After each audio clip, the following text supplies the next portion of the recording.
நல்ல தகப்பனே, சர்வ வல்லமையுள்ள எங்கள் ஆண்டவரே, இந்த அருமையான நாட்களுக்காக உமக்கு ஸ்தோத்திரம்.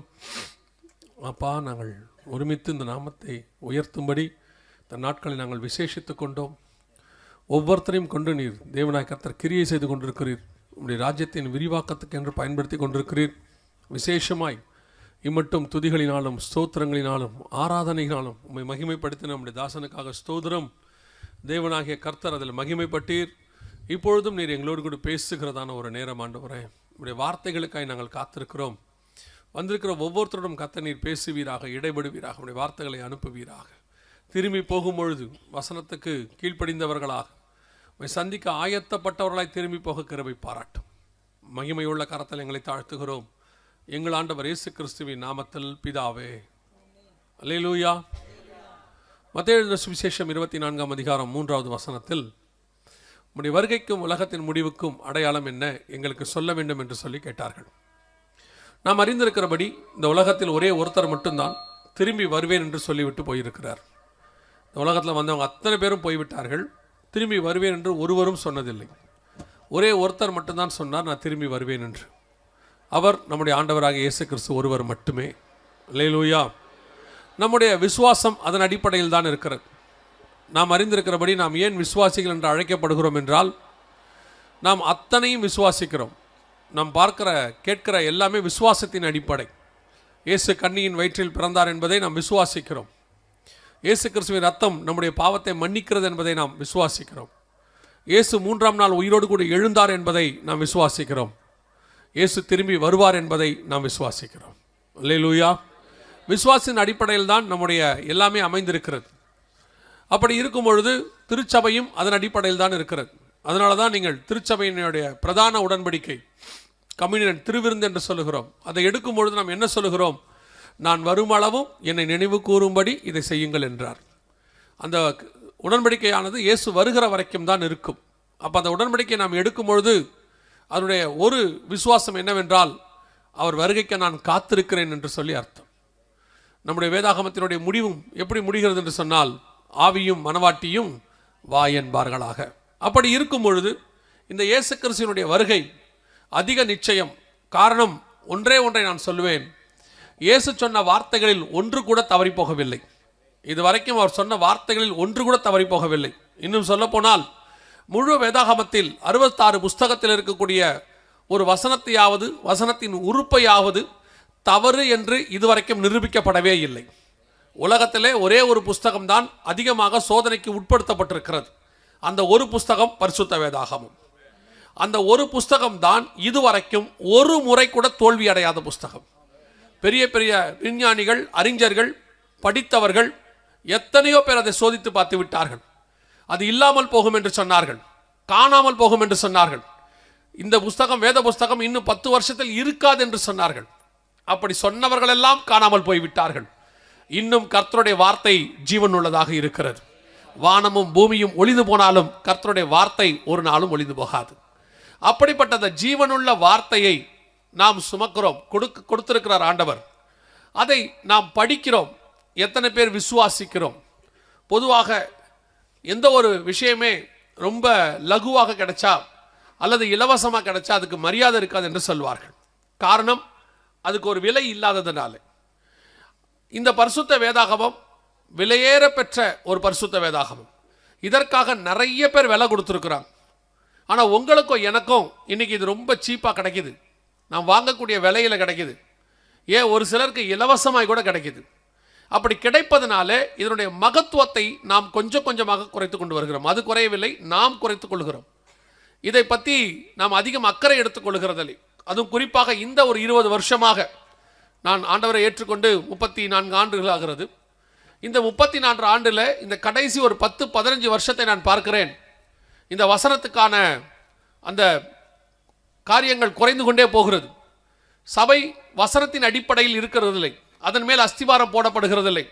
கொஞ்ச காலம் சபை தீர்க்க தரிசனங்கள் மேல் அஸ்திவாரம் போட்டது.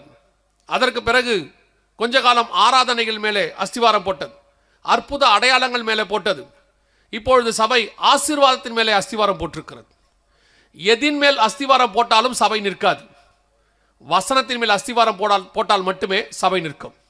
அது கண்மனையின் மேல் கட்டப்பட்ட வீடாக இருக்கணும். எல்லாம் சபைக்கு தேவை. அற்புதம் தேவை, தீர்க்க தரிசனம் தேவை, ஆராதனை தேவை, அத்தனையும் தேவை. ஆனால் அஸ்திவாரம் என்பது வசனமாய் மட்டும்தான் இருக்க வேண்டும். வசனத்தில் இல்லாத சபையும், வசனத்தில் இல்லாத ஊழியக்காரனும், வசனத்தில் நிற்காத விசுவாசியும் நிலை நின்றதாக சரித்திரமே கிடையாது. ஆனால் வசனத்துக்குள்ளே நீங்கள் வந்துவிட்டால், அதனுடைய சத்தியத்தை, உண்மையை நீங்கள் புரிந்து கொண்டால், அது எல்லா நிலையிலும் உங்களை காப்பாற்றிவிடும். அந்த வசனத்தை நீங்கள் உறுதியாய் நம்பாததுனால தான் இந்த கடைசி காலத்தில் சபை இவ்வளவு பிரச்சனையை சந்திக்குது. நான் வெளியிருந்து வரக்கூடிய பிரச்சனைகளை சொல்லவில்லை, அது ஒரு பிரச்சனையே கிடையாது. ஏனென்று சொன்னால், நம்முடைய மார்க்கம் கல்லறையில் தொடங்கின மார்க்கம், அங்கிருந்து ஆரம்பித்தோம். அதனால சபைக்கு உபத்திரவம் எப்பொழுதும் உண்டு. உபத்திரப்படுத்தினவர்கள் தொலைந்து போவார்கள், ஆனால் உபத்திரவப்பட்ட சபை நிற்கும். அதை பாதாளத்தின் வாசல்கள் ஒரு நாளும் மேற்கொள்ளாது.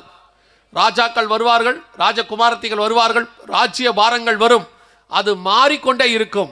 ஆனால் நேற்றும் இன்றும் என்றும் மாறாத இயேசு கிறிஸ்துவினுடைய சபை நிலை நிற்கும். அப்படி இருக்கும் பொழுது உள்ளிருந்து வரக்கூடிய பிரச்சனை தான் பெரும் பிரச்சனை, ஆவிக்குரிய பிரச்சனை. வசனத்தில் ஒரு விதமான தொய்வு. கடைசி காலத்தில் இந்த வசனத்தை வாசிக்காதபடி, அல்லது வாசித்தாலும் ஒரு கடமைக்காக வாசிக்கிற கூட்டம் பெருகிவிட்டது. முந்தியெல்லாம் வசனத்தை வாசித்து விட்டால் அதனுடைய காரணத்தை கேட்பார்கள். சபைக்கு போயிட்டு வந்த உடனே என்ன செய்தி, என்ன கொடுத்தாங்க அப்படிலாம் கேட்பாங்க. இப்போ எல்லாம் டிஜிட்டல் ஆயிடுச்சு. கொடுக்குறவங்களும் டிஜிட்டலாக இருக்கிறாங்க, கேட்குறவங்களும் டிஜிட்டலாக இருக்காங்க. ஸோ அதனால் இவங்களுக்கும் டிஜிட்டல்னா காற்றுல பேசுறது. ஸோ கேட்குறவங்களும் காற்றுல வாங்குறாங்க, சொல்கிறவங்களும் காற்றுல சொல்கிறாங்க. ஸோ காற்றுல வாங்கி காதில் விட்டுறாங்க, அவ்வளோதான் விஷயம்.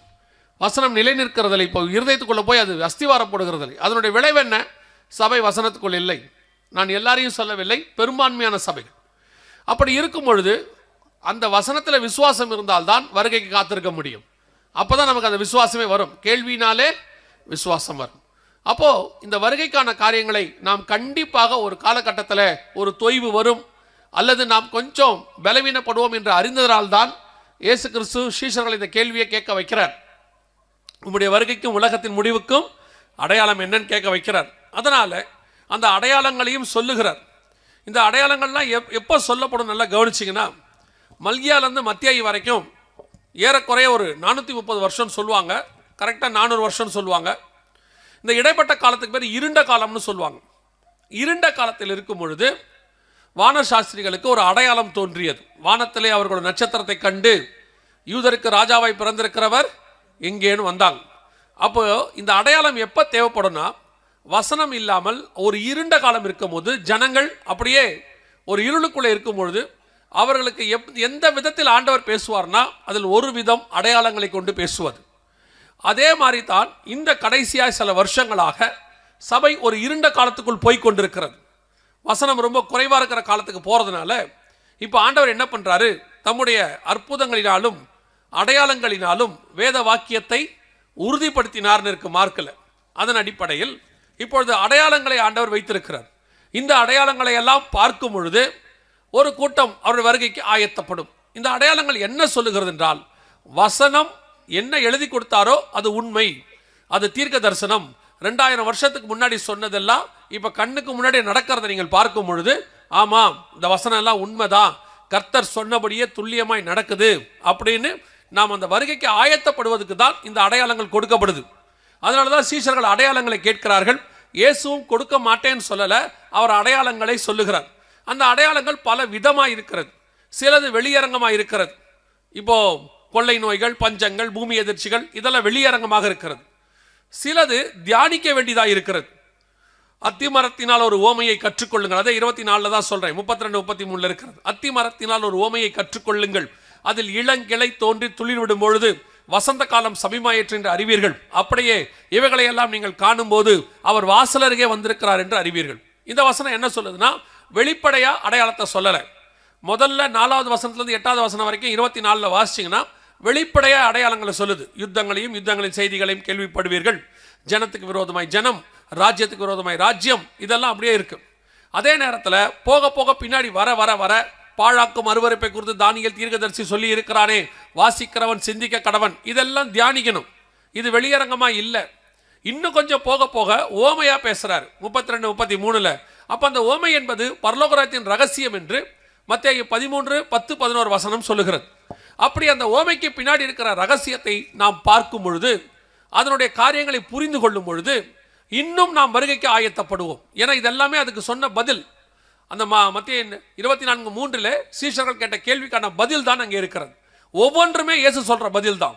எதுக்கான பதில்? வருகைக்கான, முடிவுக்கான அடையாளம். அப்போ ஒரு அடையாளம் என்ன அங்கே சொல்லுது? தியானிக்க வேண்டிய அடையாளம் அல்லது பரலோக ராஜ்யத்தினுடைய அடையாளம் என்னன்னு கேட்டீங்கன்னா, அத்திமரத்தினால் ஒரு ஓமையை கற்றுக்கொள்ளுங்கள், அதில் இளங்கிளை தோன்றி துளிர்விடும் பொழுது வசந்த காலம் சமீபமாயிற்று என்று அறிவீர்கள். அப்படியே இவைகளை எல்லாம் நீங்கள் காணும்போது அவர் வாசலருகே வந்திருக்கிறார் என்று அறிவீர்கள். இந்த ஓமை என்று சொன்னால் பரலோகத்தின் ரகசியம் என்று சொல்லி நாம் பார்த்தோம் மத்தேயு 13:10-11. அப்போ இந்த அத்திமரத்தினால் ஒரு ஓமையை கற்றுக்கொள்ளுங்கள், அதுக்குள்ள என்ன பரலோகத்தின் ரகசியம் இருக்கிறது என்று சொன்னால், இந்த அத்திமரம் என்பது எதற்கான ஒரு அடையாளமாக இருக்கிறது என்று சொன்னால், இஸ்ரவேல் தேசத்திற்கு அடையாளமாக இருக்கிறது. எரேமியாவின் புத்தகம் 24:5 வசனத்தில் ஆண்டவர் சொல்லுகிறார், நான் இவ்விடத்துக்கு கொண்டு வந்த யூதர்களை நல்ல அத்தி பழத்திற்கு ஒப்பிடுவேன். அதே மாதிரி லூக்கா எழுதின சுவிசேஷம் 13 அவர் திராட்சை தோட்டத்தில் ஒரு அத்தி மரத்தை நட்டார். மத்தேயு 24:21 நீங்கள் வாசிக்கும் பொழுது வசனம் சொல்லுது, அவர் ஒரு அத்தி மரத்தை கண்டு அதை சபித்தார். அப்ப இந்த அத்தி மரம் என்பதெல்லாம் எதை குறிக்கிறது என்று சொன்னால், இஸ்ரவேல் தேசத்தினுடையதான அந்த அமைப்பு, ஜியோகிராபிக்கல் என்று சொல்வார்கள், இஸ்ரவேல் தேசத்தை குறிக்கிறது. திராட்சை தோட்டம் என்பது இஸ்ரவேலுடைய வம்சத்தை குறிக்கிறது. ஏசாயா புத்தகம் 5:2 வசனத்தில், இதோ மகா செழிப்பான மேட்டிலே எனக்கு ஒரு திராட்சை தோட்டம் உண்டு என்று வேதம் சொல்கிறது. அந்த திராட்சை தோட்டம் யார் என்றால், அதே தொடர்ந்து நீங்கள் வாசித்துக் கொண்டு வரும்போது இஸ்ரவேலின் வம்சமே, யூதா மனுஷரே என்று சொல்லுகிறது. இந்த அத்திமரத்துக்கு என்ன அடையாளம் என்றால் இஸ்ரவேல் தேசம் என்று அடையாளம். இஸ்ரவேல் தேசத்தை குறித்து ஆண்டவர் ஒரு ஓமை, ஒரு பரலோகத்தின் ரகசியத்தை சொல்லுகிறார். என்ன சொல்லுகிறார்? அது கடைசி காலத்தில் துளிர்விடும், உருவாகும், அதற்கு இளங்கிளை தோன்றி, இளங்கிளை என்று சொன்னால் ஏசாயா புத்தகம் 11 வசனத்தின்படியும் சகரியாவின் புத்தகம் 4 வசனத்தின்படியும் 4 இளங்கிளை என்பது இயேசு கிறிஸ்து அல்லது ஒரு ராஜாவை குறிக்கிறதான ஒரு காரியம். ஆண்டவர் சொல்றார், இஸ்ரவேல் தேசத்திலே, அத்திமரத்திலே, இஸ்ரவேல் தேசத்திலே ஒரு இளங்கிளை தோன்றி தொழிலிடும் பொழுது, முதலாக இஸ்ரவேல் தேசத்துக்கு ஒரு ராஜா வருகிறதை நீங்கள் பார்க்கும் பொழுது அப்படின்னு ஆண்டவர் சொல்றார். ஏறக்குறைய ஒரு இயேசு சொல்ற காலத்தில் நான் உங்களுக்கு சொல்றேன், அதுக்கு முன்னாடியே ஒரு 1000 வருஷமாக அவர்களுக்கு ராஜா கிடையாது. இன்னும் சொல்ல போனால் வேதாகமத்தில் சிதேக்கியா ராஜா என்று ஒருவர் இருந்தார். அவர் கண்கள் குருடாக்கப்பட்டு விலங்கிடப்பட்டு நேபுகாத் நேச்சாரால் பாபிலோன் தேசத்துக்கு கொண்டு போகப்பட்டார். அந்த ராஜாவோடு கூட இஸ்ரவேலுக்கு வெளியரங்கமான அபிஷியல் ராஜா காரியம் முடிஞ்சிடுச்சு. அதற்கு பிறகு இஸ்ரவேலுக்கு ராஜாவே கிடையாது. அதற்கு பிறகு ஒரு இயேசு கிறிஸ்து வருகிறார். அவர் இஸ்ரவேலின் மட்டுமல்ல சகல பூமிக்கும் ராஜாவாக இருக்கிறார். ஆனால் அபிஷியலாக அவர் ஆர்டர் பண்ணப்படலை, அதாவது கிரீடம் வைத்து இஸ்ரவேலில் ஆட்சி பண்ணவில்லை. அதற்கு பிறகு நீங்கள் வந்த எந்த கவர்மெண்ட்டும் எந்த ஒரு காரியமும் இஸ்ரவேலில் ராஜா, அதாவது பிரைம் மினிஸ்டரோ பிரசிடென்ட்டோ உருவாகவில்லை. ஏறக்குறைய 3000 வருஷமாக இயேசு சொல்லி இப்போ 2000 வருஷமாக இஸ்ரவேலுக்கு ராஜா இல்லை. அப்படி இருக்கும்போது இயேசு சொல்லுகிறார், இஸ்ரவேலிலே ராஜா வருகிறதை நீங்கள் பார்க்கும் பொழுது அது வசந்த காலம், கடைசி காலம் என்று நீங்கள் அறிவீர்கள் என்று சொல்லுகிறார். அப்படியானால் இந்த இஸ்ரவேலுக்கு ராஜா வருகிறது எந்த காலகட்டம், அதை ஏன் நாம் தெரிந்து கொள்ள வேண்டும்? அது ஏதோ யூதர்களுக்கு சொல்லப்பட்டது போலவோ அல்லது இஸ்ரவேலருக்கு சொல்லப்பட்ட அடையாளம் போலவோ அல்லவா இருக்கிறது அப்படின்னு நீங்க நினைக்கலாம். இதை ஏன் நான் தெரிஞ்சுக்கணும் அப்படின்னு கேட்டா, நீங்க ரொம்ப தெரிஞ்ச வசனம், உங்களுக்கு எல்லாம் பிடிச்ச வசனம், இன்னும் சொல்ல போனா வாக்குத்தத்த வசனம், இதோ நான் வாசப்படியில் நின்று கதவை தட்டுகிறேன் அப்படின்னு இருக்கு. வெளிப்படுத்தல் 3:20 இருக்கு, இதோ நான் வாசப்படியில் நின்று கதவை தட்டுகிறேன். இந்த வாசப்படிக்கு இயேசு எப்போ வர்றாரு நீங்க பார்க்கணும். அதே வெளிப்படுத்தல் 2 வசனத்தை வாசிக்கும் பொழுது 7 பொன் குத்து விளக்குகளின் மத்தியில் உலாவுகிறவர் சொல்லுகிறதாவது அப்படின்னு இருக்கிறது.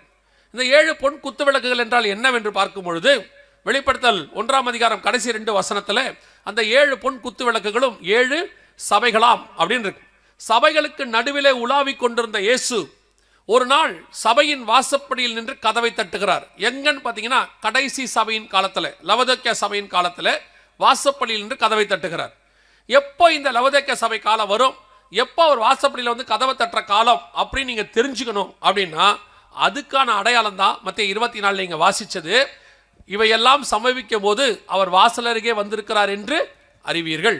அப்போ இஸ்ரவேல் தேசத்தில் ஒரு ராஜா வந்து, நம்ம காலத்தில் சொன்னா பிரைம் மினிஸ்டர் பிரசிடென்ட் வந்து அதற்கு ஆர்டன் பண்ணப்பட்டு அவர் வந்து அங்கே உட்காருகிறதை நீங்கள் பார்க்கும் பொழுது இயேசு சபையின் வாசல் அருகே வந்து விட்டார், வருகைக்கான கடைசி நிமிஷம் அது அப்படின்னு அர்த்தம்.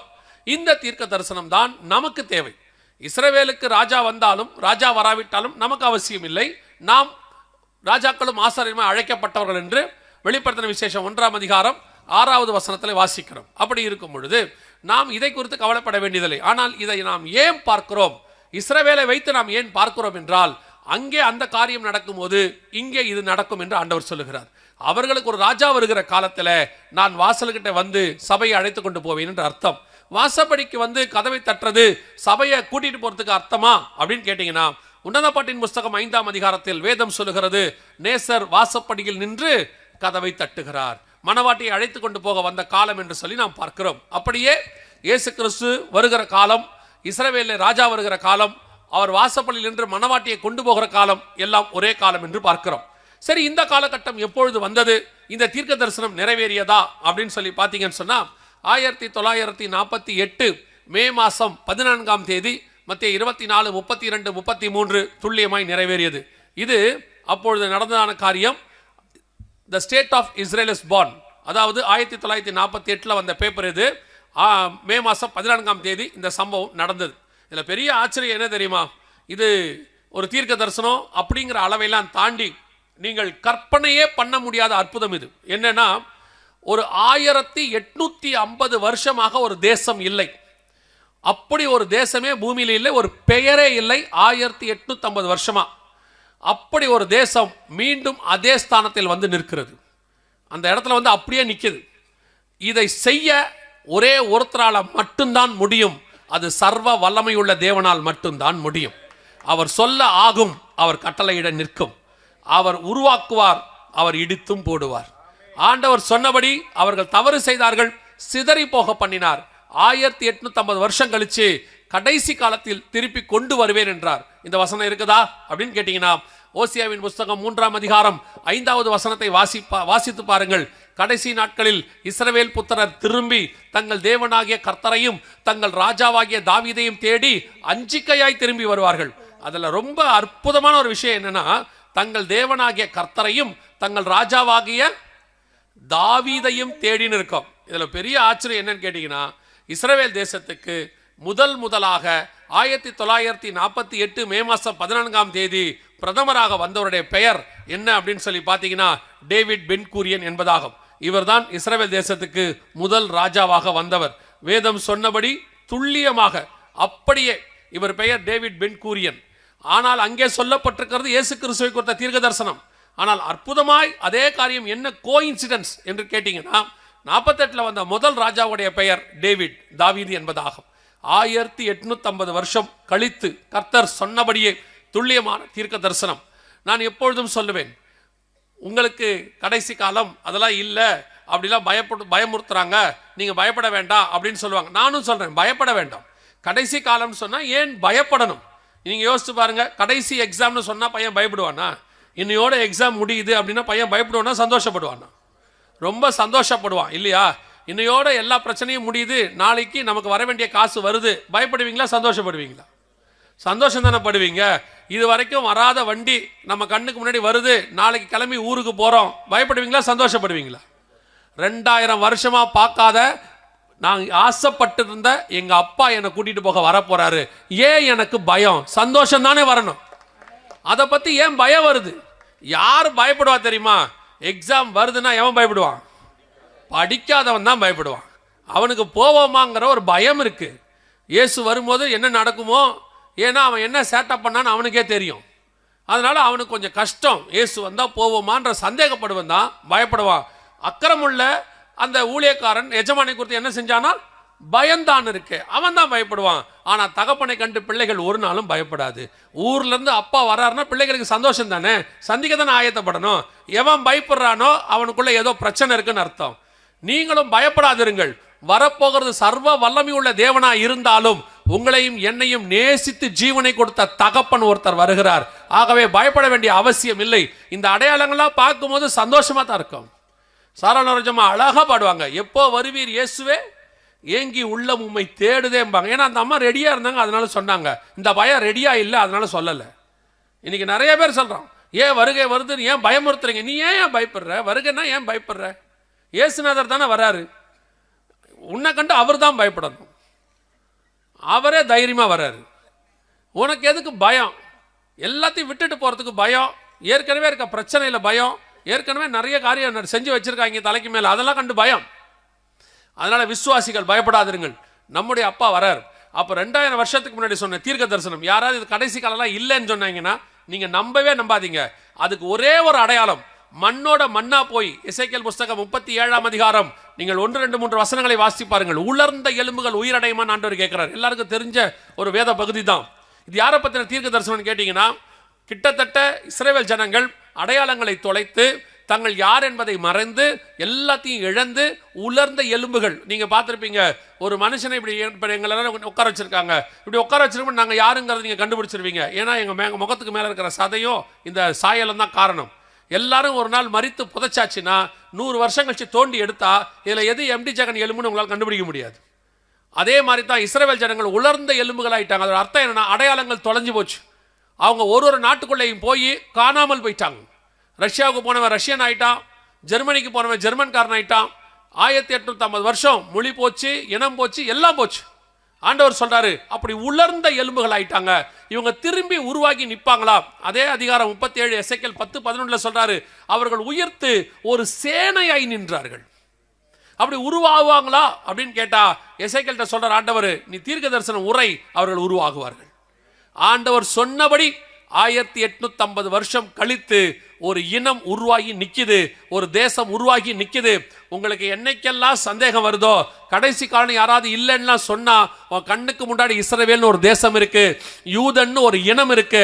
கண்டிப்பாக இது கடைசி காலம் தான். ஆண்டவர் வாசப்படிக்கிட்ட வந்து 78 வருஷம் ஆயிடுச்சு, வாசப்படியில் நிற்கிறார். 1948 அவர் சொன்ன தீர்க்க தரிசனம் துல்லியமாய் நிறைவேறி விட்டது. கர்த்தர் சொன்னபடி நம் கண்களுக்கு முன்பாக இது நடக்குது. இதே காலகட்டத்தில் இன்னொரு காரியமும் நடக்கும்னு ஆண்டவர் சொல்றாரு. அதை விட ரொம்ப மகத்துவமான விஷயம். நல்லா கவனிச்சு பார்த்தீங்கன்னா, லூக்கா எழுதின சுவிசேஷம் 21ஆம் அதிகாரத்தில் ஆண்டவர் இதே காரியத்தை சீஷரோடு தான் அவர்கிட்ட கேட்குறாங்க. உங்களுடைய வருகைக்கும் உலகத்தின் முடிவுக்கும் அடையாளம் என்ன அப்படின்னு சொல்லி கேட்டபோது அவர் இயேசு கிறிஸ்து சொன்னதான ஒரு அடையாளம், லூக்கா எழுதின சுவிசேஷம் 21ஆம் அதிகாரத்தில், அத்தி மரத்தினால் அத்தி மரத்தையும் மற்ற எல்லா மரங்களையும் பாருங்கள். 29, 30 வாசிங்கள் பார்ப்போம். அன்றியும் அவர்களுக்கு ஒரு உவமையை சொன்னார். அத்தி மரத்தையும் மற்ற எல்லா மரங்களையும் பாருங்கள், அவைகள் துளிர்க்கிறதை நீங்கள் காணும்போது வசந்த காலம் சமீபமாயிற்றென்று அறிகிறீர்கள். இதே காரியத்தை லூக்கால சொல்லும் பொழுது இன்னொரு வார்த்தை ஆண்டவர் சேர்த்து சொல்றாரு. அத்தி மரத்தையும் மற்ற எல்லா மரங்களையும் பாருங்கள், அவைகள் துளிர்க்கிறதை நீங்கள் காணும்போது. இஸ்ரவேல் தேசம் மட்டும் உருவாகி வரதில்லையா, கூட என்ன வருமா, மற்ற தேசங்களும் துளிர்த்து வருமா. இந்த தீர்க்க தரிசனம் பாருங்க எவ்வளவு துல்லியமா நிறைவேறுச்சுன்னு கேட்டீங்கன்னா, அதே காலகட்டத்தில் இத்தனை தேசம் துளிர்த்திருக்கிறது. இது எல்லாம் அப்ப துளிர்த்ததான தேசம். அதே காலகட்டத்தில் ஏறக்குறைய இவ்வளவும் அந்த காலகட்டத்தில் துளிர்த்த தேசம். 1948 67க்குள்ள இவங்க எல்லாருமே அதே காலகட்டத்தில் ராஜாக்களை பெற்றவர்கள், அதாவது விடுதலை அடைஞ்சவங்க அர்த்தம், சுதந்திரம் அடைஞ்சவங்க. 1948 இஸ்ரவேல், 47 இந்தியா, 48 ஸ்ரீலங்கா, இதெல்லாம் இங்கே அப்படியே இருக்கும். இதெல்லாம் பார்த்தீங்கன்னா அத்தனையும் இருக்கும். இது எல்லாம் அந்த காலகட்டத்தில் துளிர்த்தது. என்ன ஒரு பெரிய ஆச்சரியம் கேட்டிங்கன்னா, இஸ்ரவேல் தேசம் முதல் முறை விடுதலையாகும் போது மோசே தலைமையில் வரும்பொழுது தனியாக அவர் விடுதலை வந்தார்கள், அவர்கள் கூட சில ஜனங்கள் வந்தார்கள் என்று சொல்லுகிறது. அதே மாதிரி செருபாபேல் தலைமையில் வரும்பொழுது தேவாலயத்தை கட்ட வந்தார்கள். ஆனால் இந்த முறை மற்ற மரங்களும் துளிர்த்தன, மற்ற தேசமும் துளிர்த்தது, அதாவது மற்ற தேசமும் விடுதலை அடைந்ததுன்னு அர்த்தம். இந்த தீர்க்க தரிசனம் அப்படியே இந்த காலகட்டத்தில் நிறைவேறியது. இதில் என்ன, எதுக்காக இதை நான் உங்களுக்கு சொல்றேன்னா, தீர்க்க தரிசனமாய் மட்டுமல்ல, இதே காலகட்டத்தில் இஸ்ரவேல் துளிர்த்த அதே காலகட்டத்தில் துளிர்த்த இன்னொரு தேசம்தான் நீங்களும் நானும். இந்தியா 1948 ஆகஸ்ட் 15, அவங்க 1948 மே 14. ஏறக்குறைய அதே காலகட்டத்தில் நாமும் வந்திருக்கிறோம். எதுக்கு சொல்றேன், இஸ்ரவேலை சொன்ன தேவன் மற்ற மரங்கள் என்று நம்மை குறித்தும் தீர்க்க தரிசனம் உரைத்து வைத்திருக்கிறார். நாமும் அதே காலகட்டத்தில் துளிர்த்ததான ஜனங்கள், நம்மை குறித்தும் வேதத்தில் தீர்க்க தரிசனம் இருக்கிறது. அல்லேலூயா. நீங்களும் நானும் விசேஷித்தவர்கள், குறிப்பாக தமிழ்நாடு விசேஷித்தவர்கள். இந்த தமிழ் இனம் தமிழ் மொழி விசேஷித்தது. நீங்க எப்போ வேணா எடுத்துக்கோங்க, 12 அப்போஸ்தலர்களை ஒருத்தரை கர்த்தர் நமக்கு அனுப்பி வச்சிருக்கிறார். அல்லேலூயா. ஆசிய மொழிகளிலேயே முதல் மொழியாக நம்முடைய மொழியில்தான் வேதாகமம் மொழிபெயர்க்கப்பட்டது. சீகன் பால்கை கர்த்தர் நமக்கு தான் அனுப்பி வைத்தார். அப்படின்னா இந்த நாட்டையும் இந்த தமிழ்நாட்டையும் இந்த மொழியையும் கர்த்தர் எவ்வளவு நேசிக்கிறார்னு பாருங்க. ஏன் எல்லாருக்கும் நம்மளை பிடிக்கலன்னு உங்களுக்கு தெரியுதா? இப்ப தேவனுக்கு ரொம்ப பிடிச்சா மனுஷனுக்கு பிடிக்காது. நாம் தேவனால் நேசிக்கப்படுகிறவர்கள். அதனால தான் தமிழனையும் தமிழ்நாட்டையும் ஏதாவது செய்யணும்னு நினைச்சோம், இன்னும் செய்ய முடியாம கஷ்டப்பட்டுக்கிட்டு இருக்கிறதுக்கு ஒரே காரணம் தேவன் நம்மை நேசித்து கொண்டிருக்கிறார். தமிழ்நாடு என்பது நீங்கள் நினைக்கிற மாதிரி இப்ப இருக்கிறதில்ல. தோமா வரும்பொழுது அது அங்க ஆரம்பிக்குது, கேரளாவில் ஆரம்பித்து ஒரிசா வரைக்கும் போகுது. அதுக்கு பேரு சென்னை மாகாணம்னு பேரு. இந்த காலகட்டத்தில் கர்த்தர் நம்மை தேர்ந்தெடுத்தார். இந்த நம்முடைய தமிழ் மொழி கர்த்தருடைய பெரிதும் ஆண்டவர் எல்லாரையும் நேசிக்கிறாரு. ஆனால் சொல்றேன், நான் ரொம்ப விசேஷமா நினைக்கிறேன். ஸோ நீங்களும் நானும் வேதத்தில் சொல்லப்பட்ட தீர்க்க தரிசனத்தினுடைய மக்கள். உங்களுக்கு அந்த விசேஷம் தெரியணும், நீங்க அதை புரிஞ்சுக்கணும். 2000 வருஷத்திற்கு முன்பதாக கர்த்தர் உங்களை என்னையும் குறித்து வேதத்தில் சொல்லி வச்சிருக்கிறார். இஸ்ரவேலையும் மற்ற மரங்களையும் பாருங்கள், அவைகள் துளிர்க்கிறதையும் நீங்கள் காணும் போது ஆண்டவர் சொன்னபடியே துல்லியமாக தீர்க்க தரிசனம் நிறைவேறி இருக்கிறது. இப்போ 2 காரியங்களை மாத்திரம் பார்த்துட்டு நாம என்ன பண்ண போறோம்? இந்த முதல் நாள் ஜெபம் பண்ணி முடிக்க போகிறோம். ரெண்டாவது காரியம் என்ன? ஃபர்ஸ்ட் நம்ம அடுத்த 2 காரியத்தில் முதல் என்ன பார்க்க போறோம் அப்படின்னு கேட்டீங்கன்னா, இஸ்ரவேல் தேசம் என்று சொல்லும் பொழுது நிறைவேறின ஒரு தீர்க்க தரிசனம் நம் காலகட்டத்தை சார்ந்துதான் இருக்கிறது. குறிப்பா நம்ம இப்போ உட்கார்ந்து இருக்கிற இந்த ஜெனரேஷனுக்கு ஒரு தீர்க்க தரிசனம் இருக்கு. அதை நீங்க இப்போ மார்க் பண்ணி வச்சுக்கோங்க வசனத்தை. அதுல இருந்து கொஞ்சம் நம்ம பார்க்க போறோம். அதோட சில காரியங்களை உங்களுக்கு சொல்ல போறோம். நாங்க வாசிங்க சகரியாவின் புஸ்தகம் 12ஆம் அதிகாரம் 6வது வசனத்தை வாசிங்க. சகரியா 12:6 வாசிங்க. அந்நாளிலே யூதாவின் தலைவரை விறகுகளுக்குள்ளே எரிகிற அக்கினி அடுப்புக்கும் வைக்கோல் கட்டுகளுக்குள்ளே எரிகிற தீவட்டிக்கும் ஒப்பாக்குவேன். அவர்கள் வலதுபுறமும் இடதுபுறமுமாக புறப்பட்டு சுற்றிலும் இருக்கிற எல்லா ஜனங்களையும் பட்சிப்பார்கள். எருசலேம் திரும்பவும் தன் ஸ்தானமாகிய எருசலேமிலே குடியேற்றப்பட்டிருக்கும். இந்த தீர்க்க தரிசனம் சகரியாவின் புஸ்தகத்திலே சொல்லப்பட்டது. இது நம் காலகட்டத்துக்குரிய தீர்க்க தரிசனம். இப்போ வேதாகமத்தை எடுத்து பார்த்தவங்க இல்லை எழுதுறவங்களுக்கு சொல்றேன். சகரியா 12ஆம் அதிகாரம் 3 முதல் 6 வசனங்களை என்ன செய்யுங்க, நீங்க மார்க் பண்ணி வச்சுக்கொள்ளுங்க. இது 1967 இந்த 2025 வரைக்கும் இன்னும் அதில் நடக்கும். அது வரைக்கும் உள்ள தீர்க்க தரிசனம் அந்த 3 வசனத்துக்குள்ள இருக்கு. நம்முடைய காலகட்டத்தை பற்றியும் அதில் இருக்கு. இப்போ நம்ம அதான் பார்க்க போறோம். இந்த இடத்துல ஆண்டவர் என்ன சொல்றாரு? எருசலேம் திரும்பவும் தன் ஸ்தானமாக எருசலேமிலே குடியேற்றப்பட்டிருக்கும்னு சொன்னார். இப்போ இஸ்ரவேல் தேசம் வந்ததை பார்த்தோம் இல்லையா? ஆனால் அவர்கள் வரும்போது எருசலேம் வரவில்லை. எருசலேம் அவங்க கையில் இல்லை. அதாவது நான் சொல்றது 1948 இல்லை. எருசலேமை பற்றி ஏன் நம்ம பேசுகிறோம் அப்படின்னு கேட்டால், இஸ்ரவேல்னாலே தலைநகரம் எதுதான் அவங்களுக்கு இருக்கணும்? எருசலேம் தான் இருக்கணும். அது மகாராஜாவின் நகரம் அப்படின்னு இருக்கு. ஆனால் 1948 அவங்ககிட்ட கொடுக்கல. அதுக்கு நிறைய பல்வேறு அரசியல் காரணங்களை சொல்லுவாங்க, உலக காரணங்களை சொல்லுவாங்க. அது அவங்க சொல்லக்கூடியது. ஆனால் நான் சொல்லுகிறேன், கர்த்தர் அவர்களுக்கு கொடுக்கவில்லை, அவ்வளோதான். கர்த்தர் கொடுக்க நினைத்ததை ஒரு நாளும் ஒருவராலும் தடுக்க முடியாது. கர்த்தர் கொடுக்க வேணாம்னு தடுத்ததை நீங்க என்னதான் குட்டிக்கரணம் அடைச்சாலும் கிடைக்காது. ஆண்டவர் நமக்கு திறந்த வாசலை ஒரு வயலும் மூட்ட முடியாது. ஆண்டவர் பூட்டின வாசலை ஒரு வயலும் திறக்கவும் முடியாது. அதனால எருசலேமே 1948 ஐநா சபை இஸ்ரவேல் கையில் கொடுக்கல. அதுக்கு அவங்க எவ்வளோ ரீசன் சொன்னாங்க. ஆனால் வேதம் சொல்லுகிறது, மீகாவின் புஸ்தகம் 3ஆம் அதிகாரம் 12வது வசனத்தை வாசிங்க. ஏன் எருசலேமை கர்த்தர் கொடுக்கலங்கிறதுக்கான வசனம் தீர்க்க தரிசனம் அங்க இருக்கு. மீகா 3:12. ஆகையால் உங்கள் நிமித்தம் சீயோன் வயல்வெளியை போல உழப்பட்டு எருசலேம் மண்மேடுகளாய் போம், ஆலயத்தின் பர்வதம் காட்டு மேடுகளாய் போம். இதை ஏன் ஆண்டவர் இப்படி சொல்றாரு அப்படின்னு சொல்லி பாத்தீங்கன்னு சொன்னா, இதை மாத்தாம இப்படியே வச்சுட்டீங்கன்னா நல்லா இருக்கும்னு நான் நினைக்கிறேன். அந்த மேலே ஏதோ சதுரமாக மட்டும் என்னை காட்டினீங்கல்ல, அப்படியே நிறுத்திடுங்க. அந்த ஆள் போதும், அவனுக்கு அவ்வளோதான் இடம். கவனிங்க, மிக 3:12 சொல்லுது, எருசலேம் என்னவாகும்? மண்மேடுகளாகி போகும். அதனால காரணம் என்ன அப்படின்னு பார்த்தீங்கன்னா, எரேமியா 26ஆம் அதிகாரத்தில் இந்த மீகா வந்து எரேமியா காலத்தில் வாழ்ந்தான ஒரு தீர்க்கதரிசி, அவர் கூடவே இருந்த இன்னொருத்தர். ஸோ அந்த காலகட்டத்தில் எருசலேமில் இருந்ததான பாவங்கள், அக்கிரமங்கள், தேவனுக்கு விரோதமான காரியங்கள், இதையெல்லாம் பார்த்துட்டு ஆண்டவர் என்ன சொல்கிறாரு, இந்த பட்டணத்தை மண்மேடாக்கி போட்டுருவேன், இது எனக்கு முன்பாக அருவருப்பான காரியங்களை செய்யுது அப்படின்னு சொல்லிட்டார். அதன் விளைவாக எருசலேம் மண்மேடாக்கி போட்டது. இது எருசலேம் மண்மேடாக்கி போட்டாங்கன்றதுக்கான ஒரு சின்ன ப்ரூஃப். ஏன்னா 1900 வருஷம் வரைக்கும் எருசலேமில் ஒரு மரம் கூட இல்லாமல் இருந்துச்சாம். அந்த காலகட்டத்தில் உள்ளவங்க சொல்கிறாங்க. காரணம், கர்த்தர் தேசத்தை கைவிட்டார். நான் எப்பவும் ஒரு விஷயத்தை விசுவாசிக்கிறேன், உங்களுக்கு சொல்கிறேன். கர்த்தர் மட்டும் கையில் எடுத்தார்னா எந்த பாலைவனத்தையும் சோலைவனமாய் மாற்ற வல்லமை உள்ளவராய் இருக்கிறார். ஆனால் கர்த்தர் கைவிட்டுட்டாரு, எப்பேற்பட்ட பட்டணமாய் இருந்தாலும் அது பாலைவனமாய் மாறிடும். ஆசீர்வாதம் என்பது கர்த்தரால் வரக்கூடியதாக இருக்கிறது.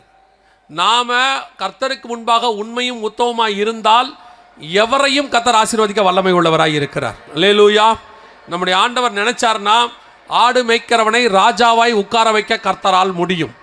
கர்த்தர் நினைச்சார்னா ராஜாவா இருக்கிற நேபுகாத் நேச்சாரை புல்லு மேய வைக்கவும் முடியும்.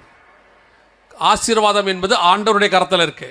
நான் எனது என்னது என்னால தான் நான் என்னது அப்படின்னு சொன்ன ஆட்கள்லாம் காணாம போச்சு தமிழ்நாட்டில். கர்த்தருடைய கிருபைன்னு சொன்னவங்க இன்னை வரைக்கும் நிற்கிறாங்க. எருசலேம் மண்மேடாக்கி போனதுக்கு பெரிய காரணம் அங்கே கர்த்தருக்கு முன்பாக நடந்த அருவருப்புகள், அவ்வளோ காரியங்கள். கர்த்தர் தேசத்தை கைவிட்டார், மண்மேடாக்கி போயிடுச்சு. ஆனால் நம்முடைய ஆண்டவரை போல அவ்வளவு இரக்கத்தின் தேவனை, அன்பான தேவனை உங்களால் பார்க்கவே முடியாது. நான் ஏற்கனவே சொன்னேன், நான் இயேசுவை ஏற்றுக்கொண்டு எனக்கு 34 ஆண்டுகளாகிறது. இந்த 34 ஆண்டுகளாக நான் இயேசுவுக்கு கெட்டவனாக இருந்திருக்கிறேன், தூர போயிருக்கிறேன், அருவருப்பான காரியங்கள்லாம் செய்திருக்கிறேன். ஆனால் ஒரு நாள் கூட இயேசு எனக்கு கெட்டவராக இருந்ததே கிடையாது. ஒரு நாள் கூட என்னை அவர் கை விட்டதே கிடையாது. தகப்பன் தன் பிள்ளையை சுமப்பது போல தான் அவர் சுமந்து கொண்டு வந்தார். ஆண்டவருடைய பெரிய அன்பினுடைய உச்சம் என்னன்னா, கடைசி நிமிஷம் வரைக்கும் அவனை காப்பாற்றணும்னு நினைப்பார். அந்த செகண்ட் வரைக்கும் ட்ரை பண்ணிக்கிட்டே இருப்பார், அந்த ஆத்மா நரகத்துக்கு போயிடக்கூடாதுன்னு சொல்றதுல. அந்த லாஸ்ட் மினிட்ல அந்த சிலுவையில் அந்த கல்லனை காப்பாற்றி பரதீசி கூட்டிட்டு போயிட்டார்.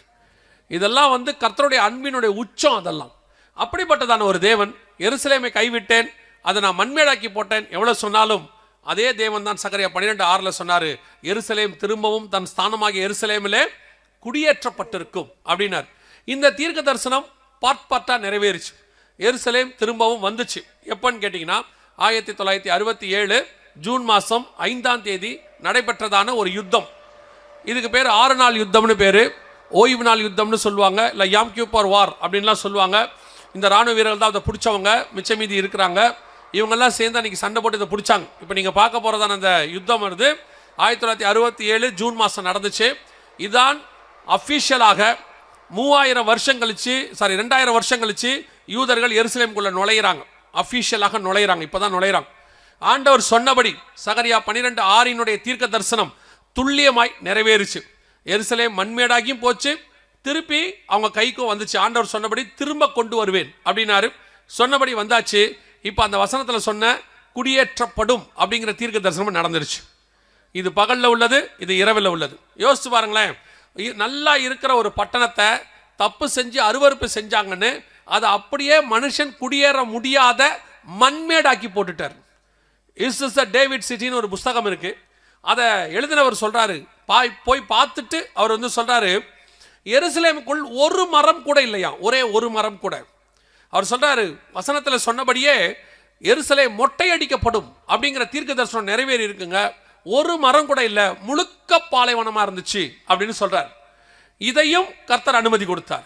இப்போ அதே தேவன் தான் மீண்டும் குடியேற பண்ணியும் இருக்கிறார். இதை நீங்க நல்லா புரிஞ்சுக்கணும்.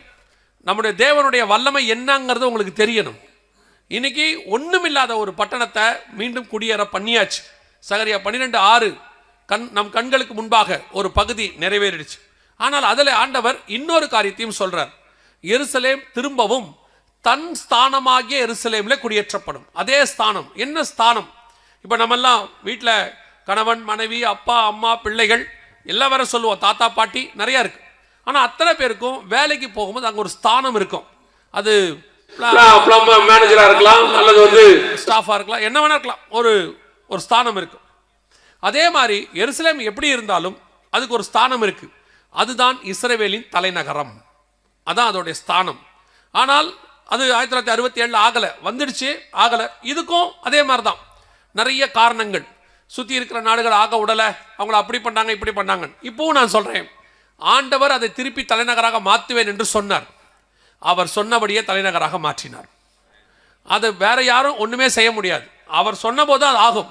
சரியா 1967 50வது வருஷம் இதான் நான் சொன்னேன், நம்ம காலத்தில் நடந்த தீர்க்க தரிசனம் என்று சொல்லி. 2018 மிக முக்கியமான சரித்திர தீர்க்க தரிசன வருஷம் அது. 2018 வெரி இம்பார்ட்டன்ட்.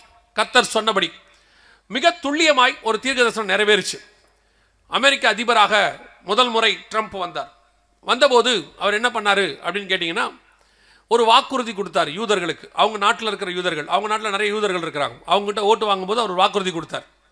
நான் ஒருவேளை ஜனாதிபதி ஆயிட்டா இஸ்ரவேல் தேசத்துக்கு நான் எருசலேமை தலைநகராக மாற்றுவேன் அப்படின்னார். இந்த மாதிரி நிறைய பேர் சொல்லியிருக்கிறாங்க, ஆனால் யாருமே செஞ்சதில்லை. அதே மாதிரி அவர் ஜெயிச்சிட்டாரு. ஜெயித்த உடனே அவர்கிட்ட கேட்டாங்க, அந்த அமெரிக்காவில் வந்து பார்த்தீங்கன்னா நம்ம ஊர் மாதிரி கிடையாது. ஜெயித்த உடனே 3வது நாள் 5வது நாள் ஒரு வாரத்திலலாம் பதவியேற்பு நடக்காது. அவங்க ஊரில் 2 மாதம் கழிச்சு தான் நடக்கும். நவம்பர் 20 எலெக்ஷன் முடியும், ஜனவரி 20 பதவியேற்பு. 2 மாதம் கழிச்சு தான் பதவியேற்பாங்க யாராக இருந்தாலும். அப்போ இவர் ஜெயிச்சிட்டாரு, ஆனால் பதவி ஏற்கலை. இப்போ இவர்கிட்ட கேட்டாங்க, நீங்கள் ஜனாதிபதியாக ஜெயிச்சிட்டீங்க, பதவி ஏற்ற உடனே இஸ்ரவேலுக்கு தலைநகராக எருசலேமை மாற்றுவீங்களா அப்படின்னு கேட்டாங்க. அப்போ ட்ரம்ப் சொன்னார், நான் சொன்னது தான், நான் வந்த உடனே கண்டிப்பாக செஞ்சுருவேன்னு சொன்னார். இப்போது உலக நாடுகள்லாம் கொஞ்சம் யோசிச்சாங்க. ஏன்னா உங்களுக்கு ட்ரம்ப்பை பற்றி தெரியும், ஒவ்வொரு நாளைக்கு ஒன்று ஒன்று செய்வார். என்ன செய்கிறாருங்கிறது அவருக்கும் தெரியாது. செஞ்ச பிறகு தான் யோசிப்பார், அப்புறம் அவரே பின்னும் வாங்குவார். அது அவர் நல்ல மனுஷன். அவர் சில மனிதர்களில் 2 வகை இருக்கிறாங்க. ஒன்று யோசித்து செய்வாங்க, இன்னொன்று செஞ்சுட்டு யோசிப்பாங்க. இதில் ட்ரம்ப் 2வது வகை, எதையுமே செஞ்சுட்டு யோசிப்பார். இப்போ அதே மாதிரி தான் அவர் சொல்லிட்டார், நான் வந்து தலைநகராக மாற்றுவேன் அப்படின்ட்டார். உடனே இவரை பற்றி யோசித்தவங்க நினச்சாங்க, இந்த திடீர்னு ஏதாவது பண்ணி தொலைச்சிட போகிறாரு அப்படின்னு சொல்லிட்டு ஒரு வேலை ஒன்று பண்ணாங்க. அது வந்து அவங்க செய்கிறதில்ல, பைபிளில் உள்ள தீர்க்க தரிசனம் வாசிங்க. சகரியாவின் புஸ்தகம் 12ஆம் அதிகாரம் 3-4 வசனங்களை வாசிங்க. அந்நாளிலே நான் எருசலேமை சகல ஜனங்களுக்கும் பாரமான கல்லாக்குவேன், அதை கிளப்புகிற யாவரும் சிதைக்கப்படுவார்கள், பூமியில் உள்ள ஜாதிகள் எல்லாம் அதற்கு விரோதமாய் கூடிக்கொள்வார்கள். இந்த தீர்க்க தரிசனம் அப்படியே நிறைவேறியது. சொன்னபடியே அவர் அனௌன்ஸ் பண்ண அன்னைக்கு, அதாவது 2017 டிசம்பர் மாதம் 5ஆம் தேதி உலகத்தில் உள்ள 50 நாடுகள் ஒரே நாள் அப்படியே எருசலேமுக்கு அகைன்ஸ்டாக மாறினாங்க. எருசலேமை தலைநகராக மாற்றக்கூடாது அப்படின்னு ஒரு அனௌன்ஸ்மெண்ட் கொடுத்து, ஒரு ஐரோப்பாவில் இருக்கக்கூடிய ஒரு 28 நாடுகளும், அரபு தேசம் ஒரு 22 நாடுகளும் சேர்ந்து 50 நாடுகள் முடியாது அப்படின்னாங்க. அது மட்டுமல்ல, 2018 ஜனவரி அவங்க என்ன பண்ணாங்க, அதாவது ட்ரம்ப் பதவியேற்கிறதுக்கு முன்னாடியே ஐநா சபையில் போய் இந்த தீர்மானத்தை கொடுத்து எருசலேமை தலைநகராக மாற்றக்கூடாது அப்படின்னு ஒரு தீர்மானம் கொண்டு வந்தாங்க. யாரெல்லாம் இதற்கு ஆதரவு தெரிவிக்கிறீங்க, ஃபேவர் அப்படின்னு கேட்டாங்க. நீங்கள் வாசித்த வசனத்தில் பூமியில் உள்ள 4வது வசனம் வாசிங்க. 12 நான் குதிரைகளுக்கெல்லாம் 12:3 வாசிங்க. அந்நாளிலே நான் எருசலேமை சகல ஜனங்களுக்கும் பாரமான கல்லாக்குவேன், அதை கிளப்புகிற யாவரும் சிதைக்கப்படுவார்கள், பூமியில் உள்ள ஜாதிகள் எல்லாம் அதற்கு விரோதமாய் கூடிக்கொள்வார்கள். பூமியில் உள்ள ஜாதிகள் எல்லாம் அதற்கு விரோதமாய் கூடிக்கொள்வார்கள். எவ்வளவு பேர்னு கேட்டீங்கன்னா, உலகத்தில் உள்ள நாடுகளில் 128 பேர் அதற்கு விரோதமாய், 128 நாடு அதற்கு விரோதமாய் கூடிக்கொண்டது. எருசலேமுக்கு ஆதரவாக 9 நாடு தான் இருந்துச்சு, அவ்வளோதான். அத்தனை பேரும் சேர்ந்து சொன்னாங்க, எருசலேம் தலைநகராக மாறக்கூடாது, இது வந்து உலகத்துக்கு நல்லதில்லை அப்படின்னு சொன்னாங்க. ஆனால் வானமும் பூமியும் ஒளிந்து போனாலும் கர்த்தருடைய வார்த்தை ஒரு நாளும் ஒளிந்து போகாது. ஏன்னா சகரியா 12:6 அவர் சொல்லிட்டாரு, எருசலேம் திரும்பவும் அதே ஸ்தானத்துக்கு வரும் அப்படின்ட்டார். அப்படின்னா என்ன நடக்கும் அப்படின்னு பார்த்தீங்கன்னா, இவங்க எல்லாம் இதை செஞ்ச உடனே அமெரிக்க அதிபராக ட்ரம்ப் வந்தார். அடுத்த 5 நாள்லேயும் என்ன வந்தார். வந்தவுடனே சொன்னாங்க, ஐநா சபையில் அப்படி ஒரு தீர்மானம் நிறைவேறி இருக்கிறது அப்படின்னு சொன்னாங்க. அப்போவே ட்ரம்ப் ஒன்று சொன்னார், அதை இப்போ செஞ்சுருக்கிறார் 2வது முறை. அப்போ என்ன சொன்னார்னா, நம்ம வேறு ஐநா உருவாக்கிடுவோம்னு சொன்னார்.